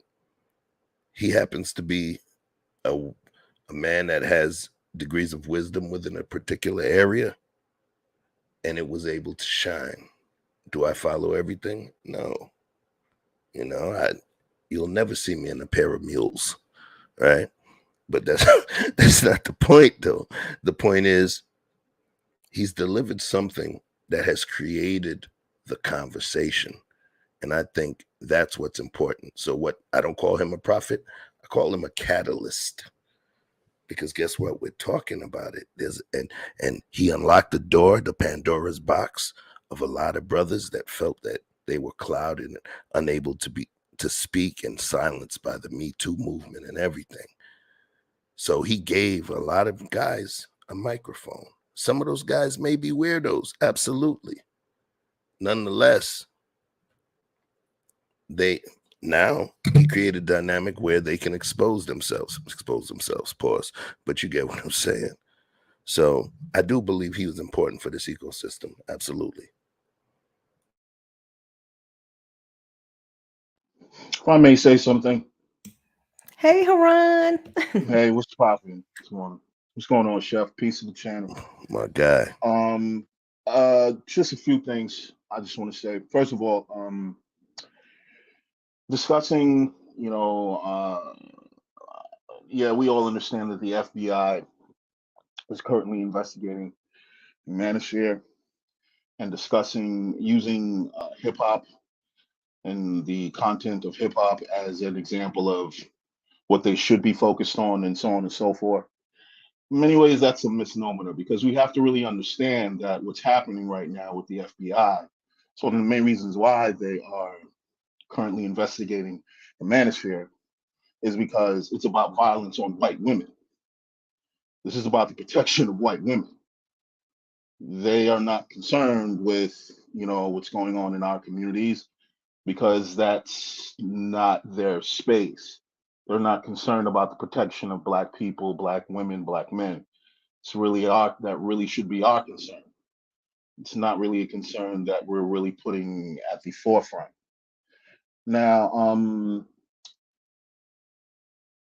one of the things I would really love to know is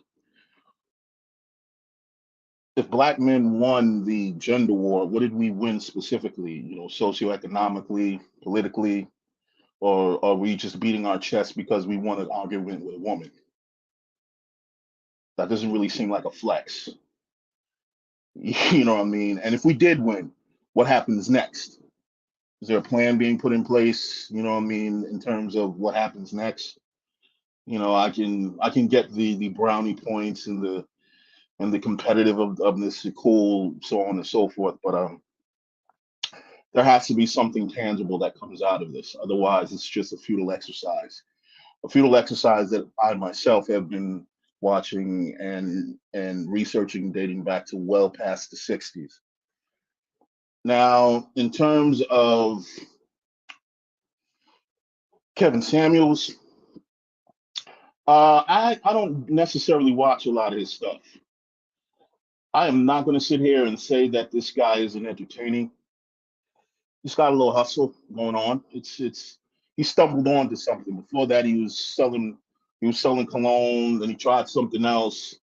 Then he got in an argument with a woman. It popped off. He went in that direction. I get it. I mean, it is what it is. I mean, very intelligent man. I would say that. I would give that to him. You know, um, Another thing though is one of the main things that he discusses, and I'm gonna speak in terms of kind of like the contradictions between men and women when it comes to Kevin Samuels. One of the things that we gotta really keep in mind is that the average man dies making only like $60,000 a year. This is fact. You can look this up. So, the average dude isn't making six figures, seven figures, eight figures. We need to really understand that most of us really don't have this large pool of options that we think we have. Now, men of a certain means, yes, they do. And if they choose to step out on their wives and so on and so forth, that's their business. Whatever those people do, that's their business. We need to concentrate on our bracket, our pool, our situations, and what we're doing to maximize that to the best of our abilities. And another thing, I just want to wrap this up real quick, man. When Kevin was actually going after the incels hard, because he keeps his foot on the necks of men as well. And that's not often talked about, what I mean, amongst black women. You guys gloss that over a little bit too much. I've seen that man tear men to shreds, okay? Like to shreds. There was this one dude, there was this one guy, and this was the truth. There was this one guy. He was overweight. The main point was that he was upset. He wasn't getting choosing signals. This dude was fat.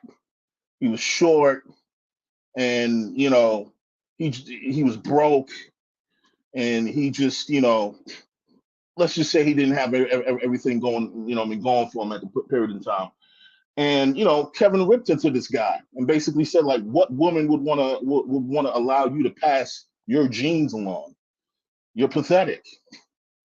You need to basically go in the gym, basically take care of your financial status and so on and so forth, and keep it moving with that. But you see, the the main problem here with Kevin Samuels is that he comes for everybody, but when he comes for women, the pushback is louder. It's a bullhorn. Okay, when he comes for women, he comes for everybody. Now, personally, lately I've been seeing him come for women. Far more than men. It's not as balanced as it once was because he understands the hustle. He understands what brings in the money. But you know, there's also delusion on the side of men that we need to discuss. We're not, every guy is not in the spaces. I said again, every guy is not in the spaces in the spaces of a lot of these, well-off men and so on and so forth. So they can't move and make necessarily the same decisions. You know what I'm saying? So that is one of the main things that we have to keep in mind. Now, my last point is, again, yes, he's a very entertaining person. I remember and recall when he was talking to a woman once, and he asked this woman how much she weighed and how tall she was. I think she said she was like 5'8" or 5'9" and 200 pounds. She said this woman was built like a linebacker or a running back. You said she could hit the A gap like a motherfucker. I nearly spit out my fucking water when he said that. So yeah, like I said, he's he's entertaining. It is what it is. He's a cat. He knows how to play the game. But we have to be fair across the board if we really want to have honest discussions and honest conversations. I'm done for right now. I just wanted to jump up and say hi to all of my friends, eBlack, Tawana, Chaotic, Chef. I What it don't know do? What it Chris, do, brother, man? and Haran, but just came on to say what up, y'all, and show some love. I always like to show love to my fellow content creators. I love what y'all doing Oh over here. man, I'm your friend. Oh, okay. Yeah, you my Okay. man. I What's ain't going even on, know T? that. I Wanna, ain't know I wanna, that. like wanna, that wanna, microphone over there. wanna. Yes, Haran. Oh, let's be civil, please. What is he talking about? We Yeah, good. Okay. I'm Me and good. Tawana I'm good. okay. I'm okay. Listen, I'm Tawana, about to Tawana, come my after you, uncle. Haran, for what you just said. But Go ahead. I was Go letting ahead. Anti Go have ahead. the floor a little bit. I was Go kind of ahead. I had some No, I questions. was just gonna stop by and just say what up. I don't want to interrupt the conversation. I just want to show love to all of my fellow content creators. What up, E Black? In the building? What up, AD? Chilling, man. I love what y'all got going on over here, the conversation, and I just want to make sure What that up, it's AD? what up though, friends. Hey, were you able to check out any of what we were talking about today? Yeah, I was watching a little bit. I was driving. So Okay. Well, Oh I yeah, I just wanted know. to get We all know with the bloody guts. We already know. yeah, we got Already that new know. thing Stun out. alert. Yeah, a little bit. man. Look, when y'all come to Texas, y'all gonna see me in that old school, that big truck. The dunk. The You know, GTA dunk. I got a Yeah. high value Texas man truck. So, but Nice. I just wanted to, you got connections with Kev. I just want to let from my standpoint, Kev is the guy, and if he has a chance to check this out, let him know that over here we rocking with him, and some of us may have different opinions, but that's fair. Yeah, I think that Kev has always been he embraced Kev embraced the difference of opinions and controversy. I mean, if we just want to be transparent and honest, like the controversy and the differences of opinion is the thing that's the most entertaining, right? Nobody want to be in an echo chamber where everybody is thinking the same way because that's kind of boring. You know what I'm saying? We want that civil discourse because it yields better conversations as far as like, you may feel differently than I do, but more importantly, I think that at the end of the day, it forces us to have the conversation, which I think then, it uncovers it peels back all of the scabs and the wounds so we can really, figure out what the root of the problem is. So I like civil discourse. I think he likes civil discourse. I think it yields good conversations. Yeah, if you ever study boxing, you don't study boxing by just hitting the bag. Sometimes you got to get in there and get in the ring, and that's where you learn the stuff that you don't know that you're missing. So, I definitely believe that, you know, sometimes a little entertainment does go a long way. I think you look back. I compare them. I remember the shows of Montel Williams. I remember the Ricky Lakes, even more. Those are entertainment, but then you learn life lessons through that stuff. So, I don't take. I guess I'm getting older to where I don't take a lot of stuff as serious as before. Even Haran was mentioned in the linebacker comment, and then I had to look up the stats, and I was like, dang. He was right. And little conversations like that, even though they become disrespectful and sometimes or seem to be or deemed to be disrespectful, they may be laced as long. I think most people understand, but even Do like I was women, talking do I don't women really just one even last want a guy that's hold on, that? just one last point, Anton. I think I was watching Charleston White, right? And he Oh, said Austin White. but you got to understand his standpoint. He said that he used to do all this stuff for the public and nobody cared. He used to be in the he used to do all this political work, be in the offices, the rallies, everything. Nobody cared. The moment he started acting a fool, that's when people cared. And then they got a chance to look back at his work. And that's the people that he cares about. So I think in the terms of the conversation with Kevin, it's kind of the same thing. It's like he did this for 4 years, for 5 years. Y'all just now seeing the controversial side. But when you go back and you look at half the stuff that he was doing, then you get to see that, oh, now I see where his point is coming from. So that's from my standpoint, that's where I kind of I'm getting it now, as you can see. You know. Yeah, I think that I don't know. I think it's a balance. People can see when you I think we all controversial to an extent, right? Because we all have our authentic thoughts within ourselves. A lot of times we tuck that away, and we so used to tucking it away in corporate America and on our jobs and around certain relatives. But I'm gonna just tell you, if some people came into some of our living rooms and seen the conversations that we was having with our own family members, they would be like, that's entertaining as hell. You know what I'm saying? Like, but those are authentic conversations that we usually have. But I don't want to hold up the live stream. I just wanted to get on here and show y'all some love and say what up to all of my friends on here. I'm gonna holler at y'all later. I just want to say what up. Peace, AD. Peace. But yeah, I mean, I can piggyback off of what everybody was saying in totality, and absolutely to what Brother Heron was saying when he came on. I actually jotted down some points, so I can absolutely speak to what you were saying. First of all, you asked, what did we win? And I said this initially. I think we won the right for the conversation to change. The conversation has been going a certain way, and everybody want to speak to these grandiose terms of what did you win and this and that and the other. But again, I'm a product of the 70s, grew up in the 80s and 90s, and I was around since Mr. Butler told us to hunt on and we was the prey. So we've been told to pick up our pants. We've been told to get a job. We've been told to stop going to jail. We've been told how to act. We've been told a lot of things. And if you look at the numbers, I think a lot of black men are raising their kids, whether they're with the moms or not. I think we are trying not to go to jail, even though the overall goal is to put us in jail. So, let's speak to that before we speak to, how many black men are going to jail. And again, the statistics, over 60% of black men are single and childless. And we go down the rest of the rabbit hole that KS brings up those. And you can go to blackdemographics.com, Black Demographics for Black People. And again, you spoke to some of the things he did previously. And again, I think we're focused more on the messenger and not the overall message. And the focus is on us. And I think it gives us the opportunity to lead our homes. And I think it's a thin line. And what I think the women are failing to see is that it's a very thin line between being a good leader and being a dictator, being a totalitarian.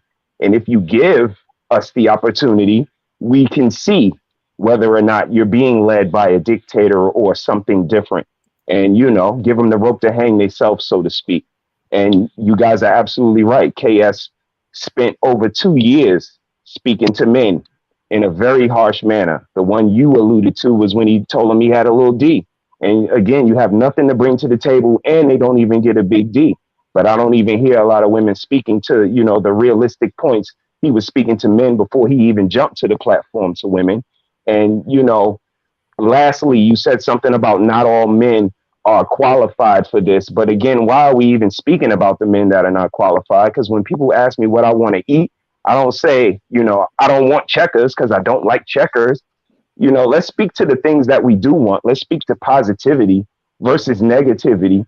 And let's see how that gets us a lot further than, the back and forth, hatred and the hate speech that we're currently participating in. Brother, he said, I want to say something real quick. You said some great statements, sir. However, if you are born after the year 2000, brother, he said reference to Mr. Butler is from a legendary African-American movie called Menace to Society. Just pointing that out. Yeah, just pointing that out. A lot of people don't know that. Just pointing that out. My brother, absolutely. Yeah. I mean, he said Mr. Butler. I know some people probably were like, okay, yeah. The hunt is on. I literally hate when men get up here and say something about how 60% of black men are not fathers, because they completely are regurgitating this Kevin Samuels point that is like a total fallacy. And what he said was, and the truth is that 24.9% of men are fathers by the age of between ages of 20 and 29. That is not speaking to the entire population of men who are fathers. In fact, it's way higher than that. How is it that you're going to be double, almost triple of every other demographic and think that you're going to be the lowest like number of men who are fathers in this world? I mean, think about the statistics before you say this, because over 80% of Black men are fathers, okay, by the age of 49. So please stop regurgitating this bull, because it's really ridiculous. 75% of white men are fathers. So you think that you're gonna have a lower percentage of than white men? Come on, y'all, you're supersede white men in every bad statistic there is. What makes you think that that's going to be any different? I mean, the things that we say, and we really believe this, like, oh, 60% of us are not fathers. That is a lie. That is a bold-faced lie. That's why one point that I really hate that people keep regurgitating, and you need to read census data. Like, there's actual studies that tell you how many Black men are fathers, like fertility rates. It tells you these things. 61% of Black, like if you look, Hispanic women have the highest fertility rates, right? They're the highest. These women have more children than Black women. Then we're next. If you look at statistics, you look at it, Asian men are the lowest. Then there's whatever that native, whatever island, Pacific or whatever. Then it's Black. Like, what? I don't understand why you guys think that you would have the lowest rate of fathers, because Kevin Samuels have you thinking that we are having sex with only 20% of men. It is a lie.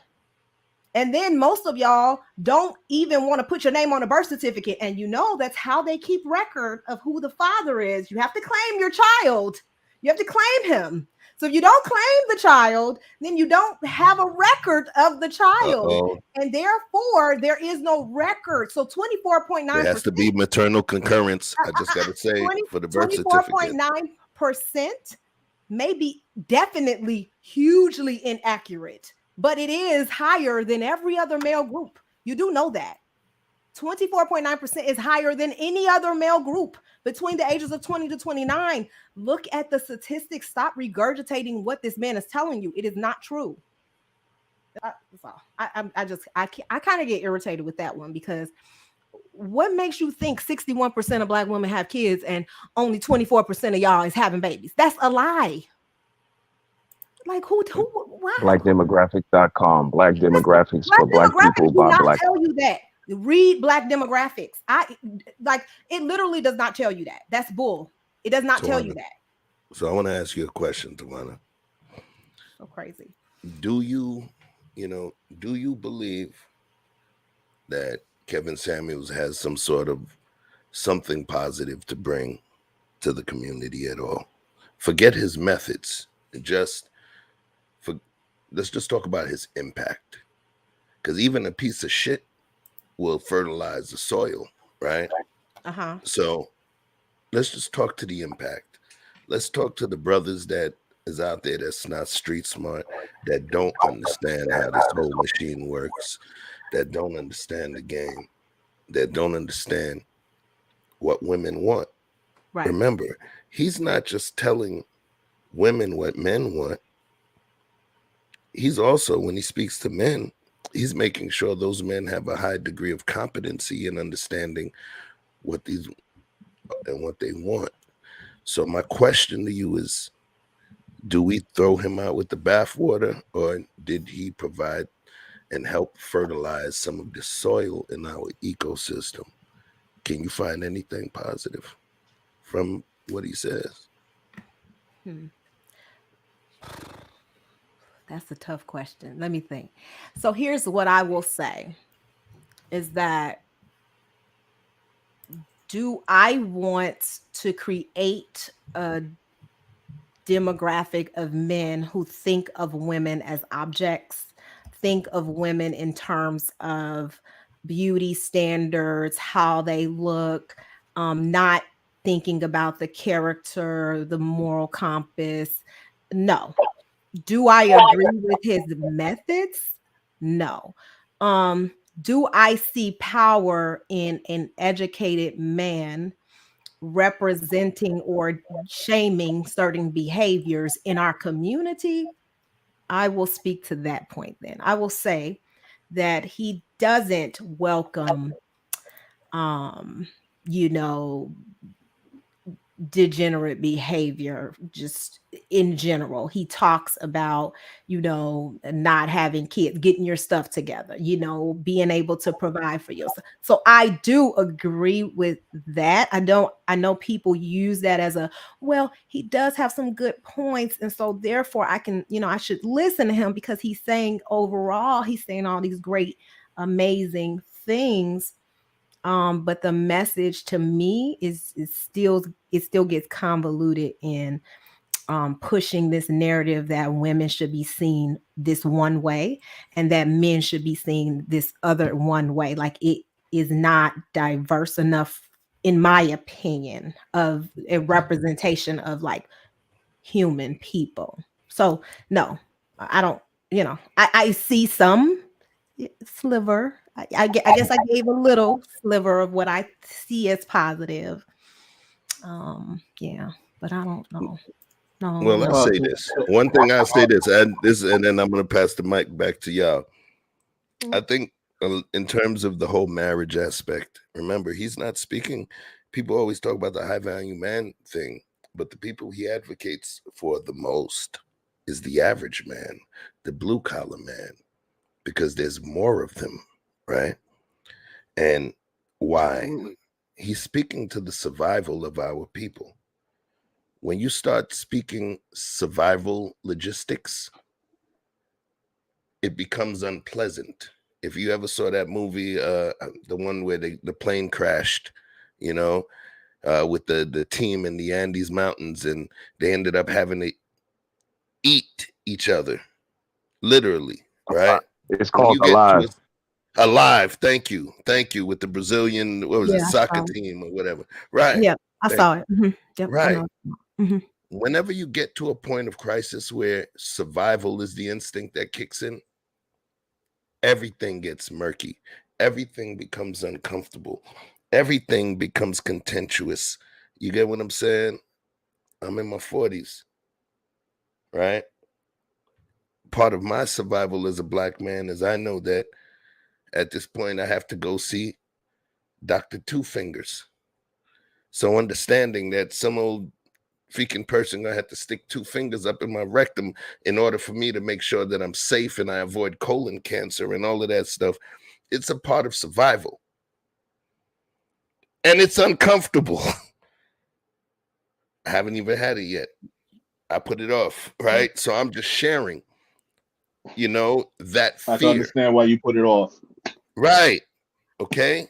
It's like, motherfucker, you ain't even meet my mama yet. Take me dancing. But anyway, back to the point. The point is, in order to create a certain level of revolution and wake people up, we got to make fucking noise. And your personal trainer, he's not trying to be nice to you.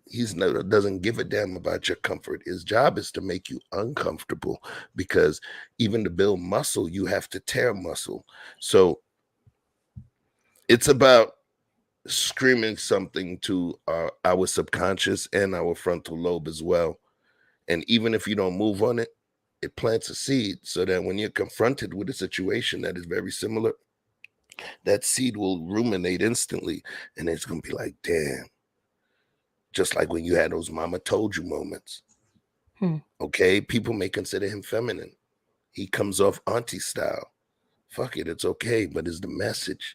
It's the message, And I can see positive. Not for everybody. It's not life-changing for everybody. Right. But because I asked you that question, I'm just answering it. I can see positive, So Yeah. I mean, that's fine. I think you go ahead, Chris. I was gonna respond to 1 to second, Chef. Sean. Weren't you? Wait. Chris weren't wanted you? to speak. Chris wanted to speak. Not me. Chris. I just Oh, wanted to okay. add really quickly. He also advocated for traditional women as well. I made a comment earlier that I switched my career path when I was in college, and it wasn't because I didn't like that I like it was a bad thing. It was the fact that I didn't want to be an orthopedic surgeon. I was told to be by women that were telling me to be independent and that I have to do everything on my own, that men are not dependable, that I have to make sure that I can take care of myself. And the only way to do that was to be a successful doctor or a lawyer. And when I turned 19, I realized that's not what I wanted. That's not what I wanted. Um, and I think one thing that Kevin Samuels does is he asks women what they want. He asks them what they want because he understands that with every decision that you make, you have to give up something. And there's one thing that feminists do is they don't highlight both sides. They push this idea of equality and women making decisions for themselves, but they don't highlight the other side of it. They only push the career aspect, and that's it. Which that fits a lot of people. I'm sure they like that success, that sense of accomplishment in that particular area, but they completely neglected the housewife, the traditional conservative woman that likes that lifestyle. And I think Kevin Samuels did a really good job of advocating for those women as well, that are comfortable with the average man, that want to live a more simple lifestyle, that don't necessarily get a lot of joy out of working every day and having to provide 100% of everything by themselves and having to put off having children because they want to build that career. That didn't align for many women. It didn't align for me. And I have many friends that doesn't align for them as well. And if they hadn't found Kevin Samuels, they wouldn't have seen that. So I just wanted to add that. Along with the average man, I think he advocated for those types of women as well. I want to discuss something about the average man that Can I personally respond? speaking. Can I respond to Chef though? Just 1 minute, because Go ahead. I do want to just respond to one of his talking points in that, that is somehow I don't disagree that some people find value in his content and that they should, right? There's 37 million channels. I think you should connect with who you connect with. And I mean, I would never connect with a channel like that, but I'm different, right? So we all have our ways in which we need to be spoken to, connected. For me, it's a demonstration of emotional abuse on camera. Like I don't need to be emotionally abused to know that I need to, have realistic expectations for myself. But some people need to be talked to like that, right?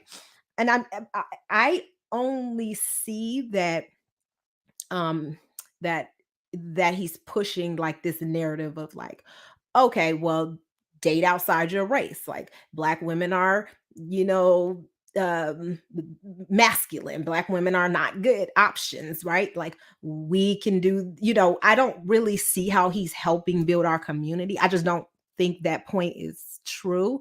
I understand what you're saying is that he's saying things that were different from a lot of men, and now a lot of other men are coming out and making these, saying these same talking points and having open discussions with women. What I do see though is that it's creating, in my opinion, a lot of men who don't naturally like what women bring to the table, like who don't understand women, who what they naturally bring to the table, and they're starting to actually reject those things, right? Like I don't need a woman to have children for me. I don't need a woman to do all these things for me. And so I just see a further divide, right? I don't see what you are seeing. It seems like it's creating more chaos and tension, and men who don't understand what they're supposed to do, and men who are really trying to fit into this ideal that's been created. Like this is how alpha man should behave, and then they try to do it and emulate it. And so yeah, that was my only point. Haran, go. Yeah, I was just speaking to that one particular statement you said, but go ahead, Haran. I just wanted to respond. Okay, no problem. Thank you so very much. I think we need to put certain things into perspective in regards to. I just want to piggyback a little off of what Chef was saying in regards to blue collar men, so-called average men. First of all, I am for the blue collar man. America itself was built on blue collar sweat. and grit and so on and so forth. We do not take enough opportunities to really discuss that fact. Now, another fact we do not often discuss is that women, all up and down the scale, generally speaking, they will go for above average men with the interest of grabbing the best specimen to ensure that they have the strongest children. Mm. Now, as I said, this is this is up and down the scale from average women to, stunning women, and so on and so forth. Yes, they want above average men. They want the prime stock. Men, on the other hand, men, or, most men want the opportunity to either have casual sex or mainly pass their genes along. I mean, amongst, amongst the average scale to above average scale. Now, this is one of the main reasons why the system of monogamy was created. It was created by men to ensure that all men get an opportunity to ensure that their genes are passed on. Now, the problem is that, especially with social media tends to create this very false sense of accessibility, and everyone is capable of being in whatever lane they wish to be in, and that's not necessarily the case. There are a pool of women that I have no access to, probably will not have any access to, because I don't make a particular brand of money. I might not be, look a particular way physically, blah blah blah, so on and so forth. The same thing must be said with women. Women have to understand that too. There is a pool of men that, no, you won't be, able to have a shot with either.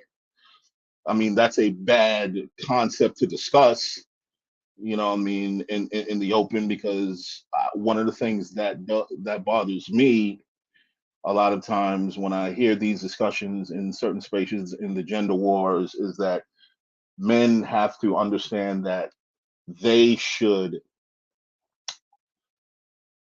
play in the pools that they're able to play in, but the world is the oyster for women. That's not necessarily the case. Everyone should really stay in their lanes. And look, man, if the best you can do is an average man, and because you're an average woman, I don't understand why that's a problem. Same thing should be for a man. If the best thing you can do is get an average woman, I don't understand why that's a problem. That should not reflect on, how great of a family you can have, how great of a life that you can build for each other, and so on and so forth.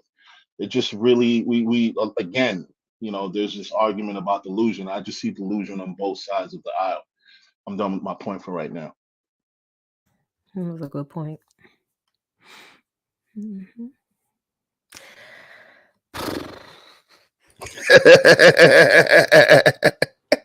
You know what I've decided? I was deciding if I should address a troll, but I'm not. You know what I'm saying? That's why I did that. Because I don't address trolls.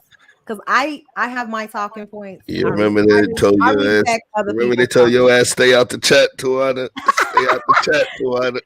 But some people so stupid. I be wanting to say something, but I'm not. I'm going to ignore because I don't address trolls, yo. I mean, I just don't. And on my show sometimes I do, but I don't address trolls. So, and I like to have conversations with people who I disagree with. I mean, I just want to say real quick.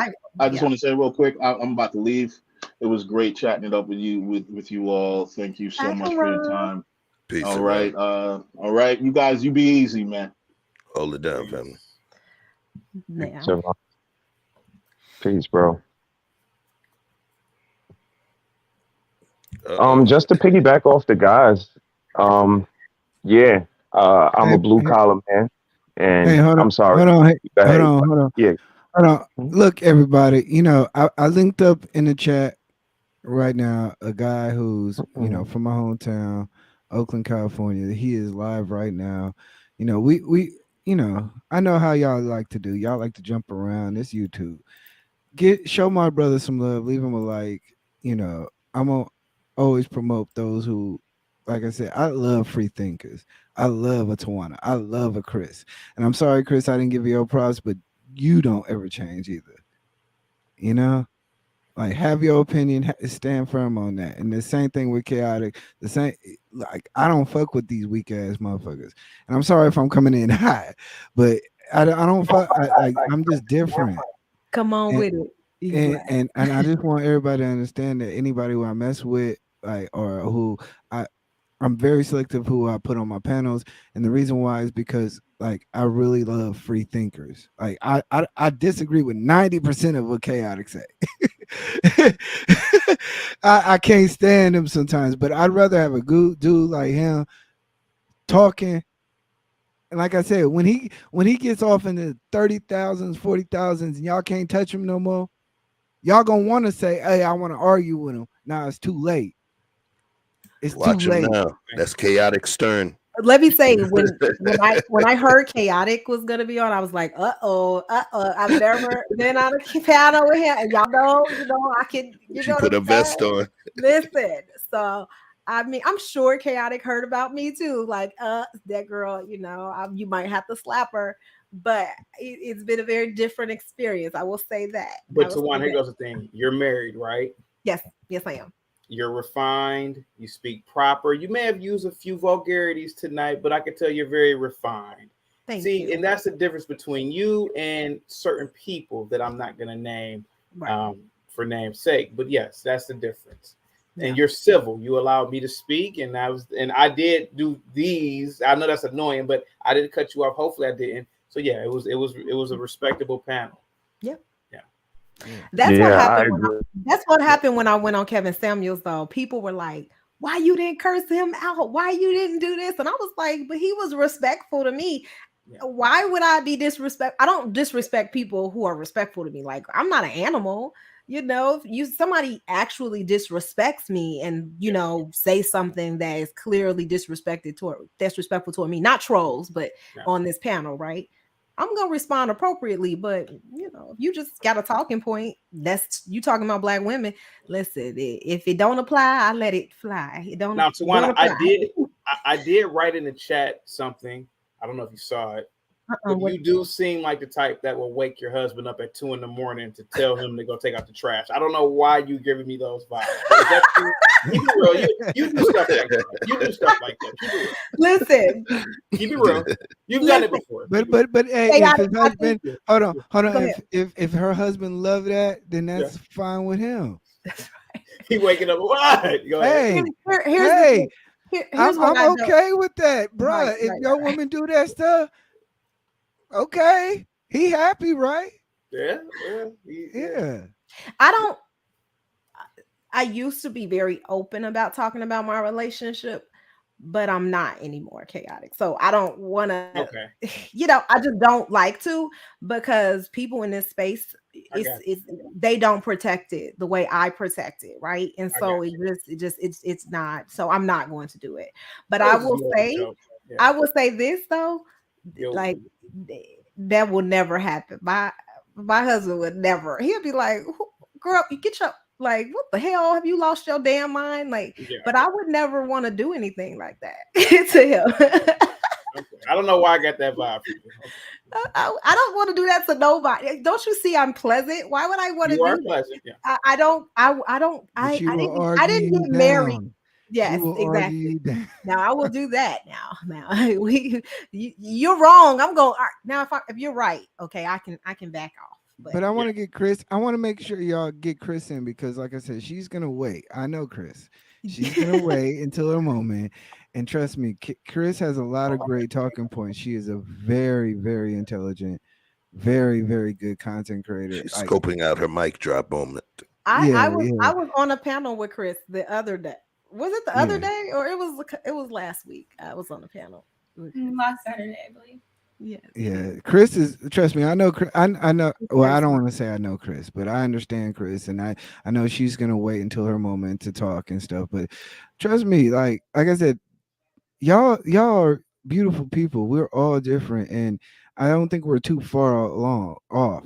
Like, I don't think we're too far off. I think we all, every one of us, and I'm looking at the panel, want us to be in control of our community and to see it better.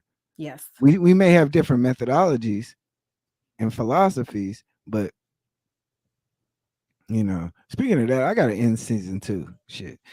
Anyway, y'all, yeah, I'm gonna give y'all let's just close this out because, like I said, I don't want to take all y'all times. I got work. Y'all, I know it's y'all got work. I hope y'all got work, but Yeah, I'm a modern woman. We work, you know what I'm saying? we have to take care of ourselves. I don't know what chaotic. I can't say this too, man. You muted chaotic. You muted. Chris, please don't take offense to this, Chris. I don't know how I can say this because I'm not the kind of person that kicks knowledge. I'm not like that kind of person, but I'm a little bit older than you, and I've failed over and over and over in life as a man. Chris, there's going to be a doctor shortage within the next 10 years. Are you aware of this? Yeah, you should look it up. It's really bad. Would you consider going back and getting a medical degree? I mean, you have an awesome degree now, but would you want to do that? We need more people like you to be doctors. You're extremely intelligent and you're really young to really do it. Yeah. I majored in horse shit in college. I'm not gonna lie to you. Yeah. So you have a what honors? You didn't mention what honors. Yeah. Underwater basket weaving. I have a whole bunch of BAs and MAs in underwater basket weaving, but that's a real degree, and you should go. I don't like kicking knowledge, but I really would hope that you would fill in that void because there's going to be a doctor shortage. Most doctors right now are over the age of 50. That just tells you a lot about what's about to transpire. So I don't know. Yeah. Thank you. I'm not sure if being a surgeon is still right for me. Like I said, it wasn't really my decision. But I have had people tell me that I should maybe study psychology. I listen to a lot of psychologists, and I absolutely love it. And I read a lot of studies, and it just kind of clicks for me. And I'm very interested in human behavior. So possibly, I have considered it the last month and a half since I've been on more panels. I've thought about it, but it would definitely be maybe 10, 15 years. I consider. Well, maybe like 10 years, but I don't think anytime soon. I'm really happy where I'm at as an accountant. I love numbers. Hey, Chris, I just want you to understand one thing. My daughter has a black pediatrician. Mm-hmm. She has a black pediatrician, and she's a woman, and her name is Dr. Brown. Trust me, she knows it. You hear when I say when she knows it, she knows it. Mm-hmm. So what Chaotic Truth is saying is that we if you have the opportunity, because I can't do it. I know I can't. I'm not smart. If you're able to, we need more people like you, and so that's my little 2 cents. So anyway, let's end this because this is the moments where somebody puts their foot in their mouth, and I ain't gonna be the guy. But I want everybody to kind of give a shout out to their channel and whatnot, and then we're gonna end this thing. So let's start off with he said, she said, because he low on the totem pole. Nah, fucking with you. Nah, you're right, man. You're right, man. But we here and we not going nowhere. So yeah, get used to us. We're gonna run them numbers up for you, my guy. Absolutely. I think you were absolutely spot on, man. I think we all want the same outcomes, whether we take the same route to get to the destination. All power to the people. But I think we all want better communities, and communities have to have families. So, I think we need to get back to loving up on each other so we can create some more families, so we can create community overall. And me, I'm real big on our ancestors. I carry this hue with pride. And, whenever I think of these forums, I think of Brother Malcolm and Sister Betty. Like that's my inspiration. That's my bar, Brother Malcolm. And I don't think they would be having this back and forth about, who should lead and, what does, nurture mean to you and submission. I don't think they would have these back and forths. I think Sister Betty was a nutritionist for a reason. I think Brother Malcolm was a leader for a reason. And I think all of the ancestors that walked before us, that we walk in their footsteps, have set the path on how this should go. You know, you can try to deviate and make up your own rules, but that just makes you a rebel. And my question is, what does rebel life look like from 65 to 85? Who's your emergency contact? Okay. So let's get I'm gonna go with, I guess, Chef.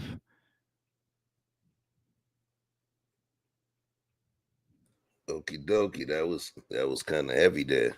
And I don't know if I had to answer that question right there, but I will say this, you know, because I recognize Brother El Hajj Malik El Shabazz and Sister Betty, rest in peace to both of them, right? One of the things that I'll say is this, and I know Chaotic, his eyebrows about to pop up. I started to change in a way to start to really think about respecting our ancestors and learning from the paths, the righteous moves, and the mistakes of our ancestors in order to forge our future path or build forth from that foundation. But to some degree, if we put ourselves in a position where we're constantly wondering about how we potentially are shaming our deceased ancestors, that locks us into a box, and that creates an additional set of boundaries that potentially could stop us from forging forward. I'm about to hit a chaotic point. Yo, we building space stations in the outer atmosphere of the earth right now. We love our ancestors. We respect what they've done and everything. But literally, they were more primitive than us. And guess what? In terms of showing them the most respect, you have to think about the legacy that they left us and how they empowered us to move forward. No one wants you to return back to the ruins. They want you to forge forward into a different land, into a different era, into a different environment to grow. So one of the things is not about worrying about dishonoring our ancestors. Our sheer presence is an honor to them within itself. It's just understanding them in terms of as we make our moves forward. But, you know, I get where you're coming from, my brother. I'm just stating that in terms of the honoring our ancestors, yes, I respect it, but I don't want to instill a fear in our future progeny. You know, like, look, I want to leave my children without worries. I don't want them to worry about me. The only thing I care about is when my casket dips, they know their dad was a good man, you know, and I left them in a better place where I was able to help them buy some of their time back. But I don't want them to worry about with daddy like this. With it, what if the path that they wish to forge is something that is totally antithetical or opposite to what I'm about? But their path is the right way, and I'm just an asshole that's dead. You feel what I'm saying? So I get what you're saying, and I respect the spirit of where it's coming from.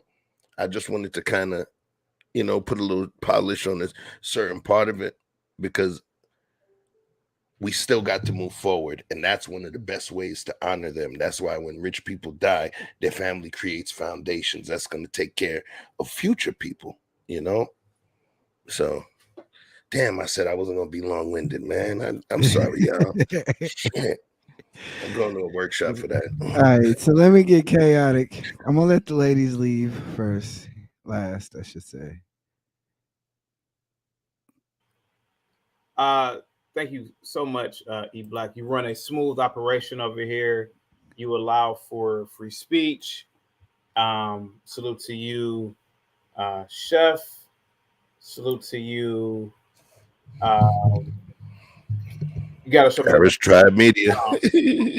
You gotta show me the names again. Oh man. I'm sorry. No, Yeah, you good. Oh yeah, let yeah. me- Salute to you. Harris Tribe. I'm a little bit tired. Salute to you, brother. He said that's right. He said Tawana and Chris. Salute to you guys. Please go to the Chaotic Truth live for a conservative conversation.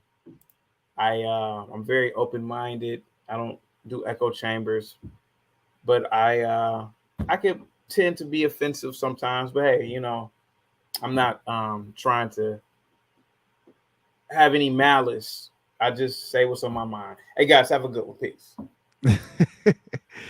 All right, Chris, I'm gonna let you lead. Fine. Can you hear the noise outside, or is it fine? No, you're good. You good. Okay. Well, thank you so much for having me. This is my first time on your platform, I believe, even though we connected in like August. So that's really I know, right? it finally worked out. This is amazing. Yeah. Thank you all. But my name is Chris. I have a channel called The Blooming Ebony. And over there, the goal is to be pleasantly graceful, with the goal of being so intentional that it feels naturally intentional. I think growth is very important. I think knowing what you want and having a great foundation and setting your standards and your boundaries are very important. But part of that requires you to do lots of inner work and understand what you're looking for in life. And I hope that my channel does a good job of helping you explore those things. So you can follow me on YouTube, The Blooming Ebony, and also on Instagram at The Blooming Ebony. And just want to thank you again for having me. And this was fun. Have a great night, everyone. Happy blooming. All right, and like I said, don't ever change, okay? And Tawana, the legend herself, the manosphere killer, the man killer, the slayer herself. It's so funny. I love having that title. It's hilarious to me because people, my friends, when they watch it, they're like, why do they think this about you? I don't know. I guess it's the way I talk. But I am Tawana G. Follow me, formerly Wana Chica. I kind of gave y'all an idea of what my talks are like, but I am one of those people who will have an open discussion, and I will allow people from, I don't like echo chambers, so I like diverse opinions, and I encourage dialogue like this as well. I'm just a huge believer in polarity, and I think that men and women need to learn from each other, but I believe that women should primarily learn from women and men should primarily learn from men. And so that's why I tend to take issues with certain spaces, because I feel like women think they're learning to be feminine from men, and I think that's weird. So my conversations are centered around those ideas that create these fallacies. And so I try to create conversations that address these hypocrisy and like teach you how to just be an individual, in this space where it's a lot of influence. So yes, I will always be myself. And thank you so much, eBlack, for just having this kind of discussion and having this open panel. And thank you everybody on the panel. Just nice to meet everybody, and wish you the best, eBlack, in your journey. So Okay. All right. Well, if y'all didn't know already, it's eBlack with eBlack TV. If you reach to this part to the stream, y'all already know what to do. Subscribe, hit the bell, do all the things that you know how to do. But the one thing I want to make sure is that you guys subscribe to the people who are on this channel. Like I said, we all have different opinions, but we all gonna get to the same point no matter what. So you may learn things on the way. So anyway, I fucks with y'all. Chef, stay backstage, man. Tawana, y'all all stay backstage. I want to holler at y'all. But anyway, peace. Y'all take care.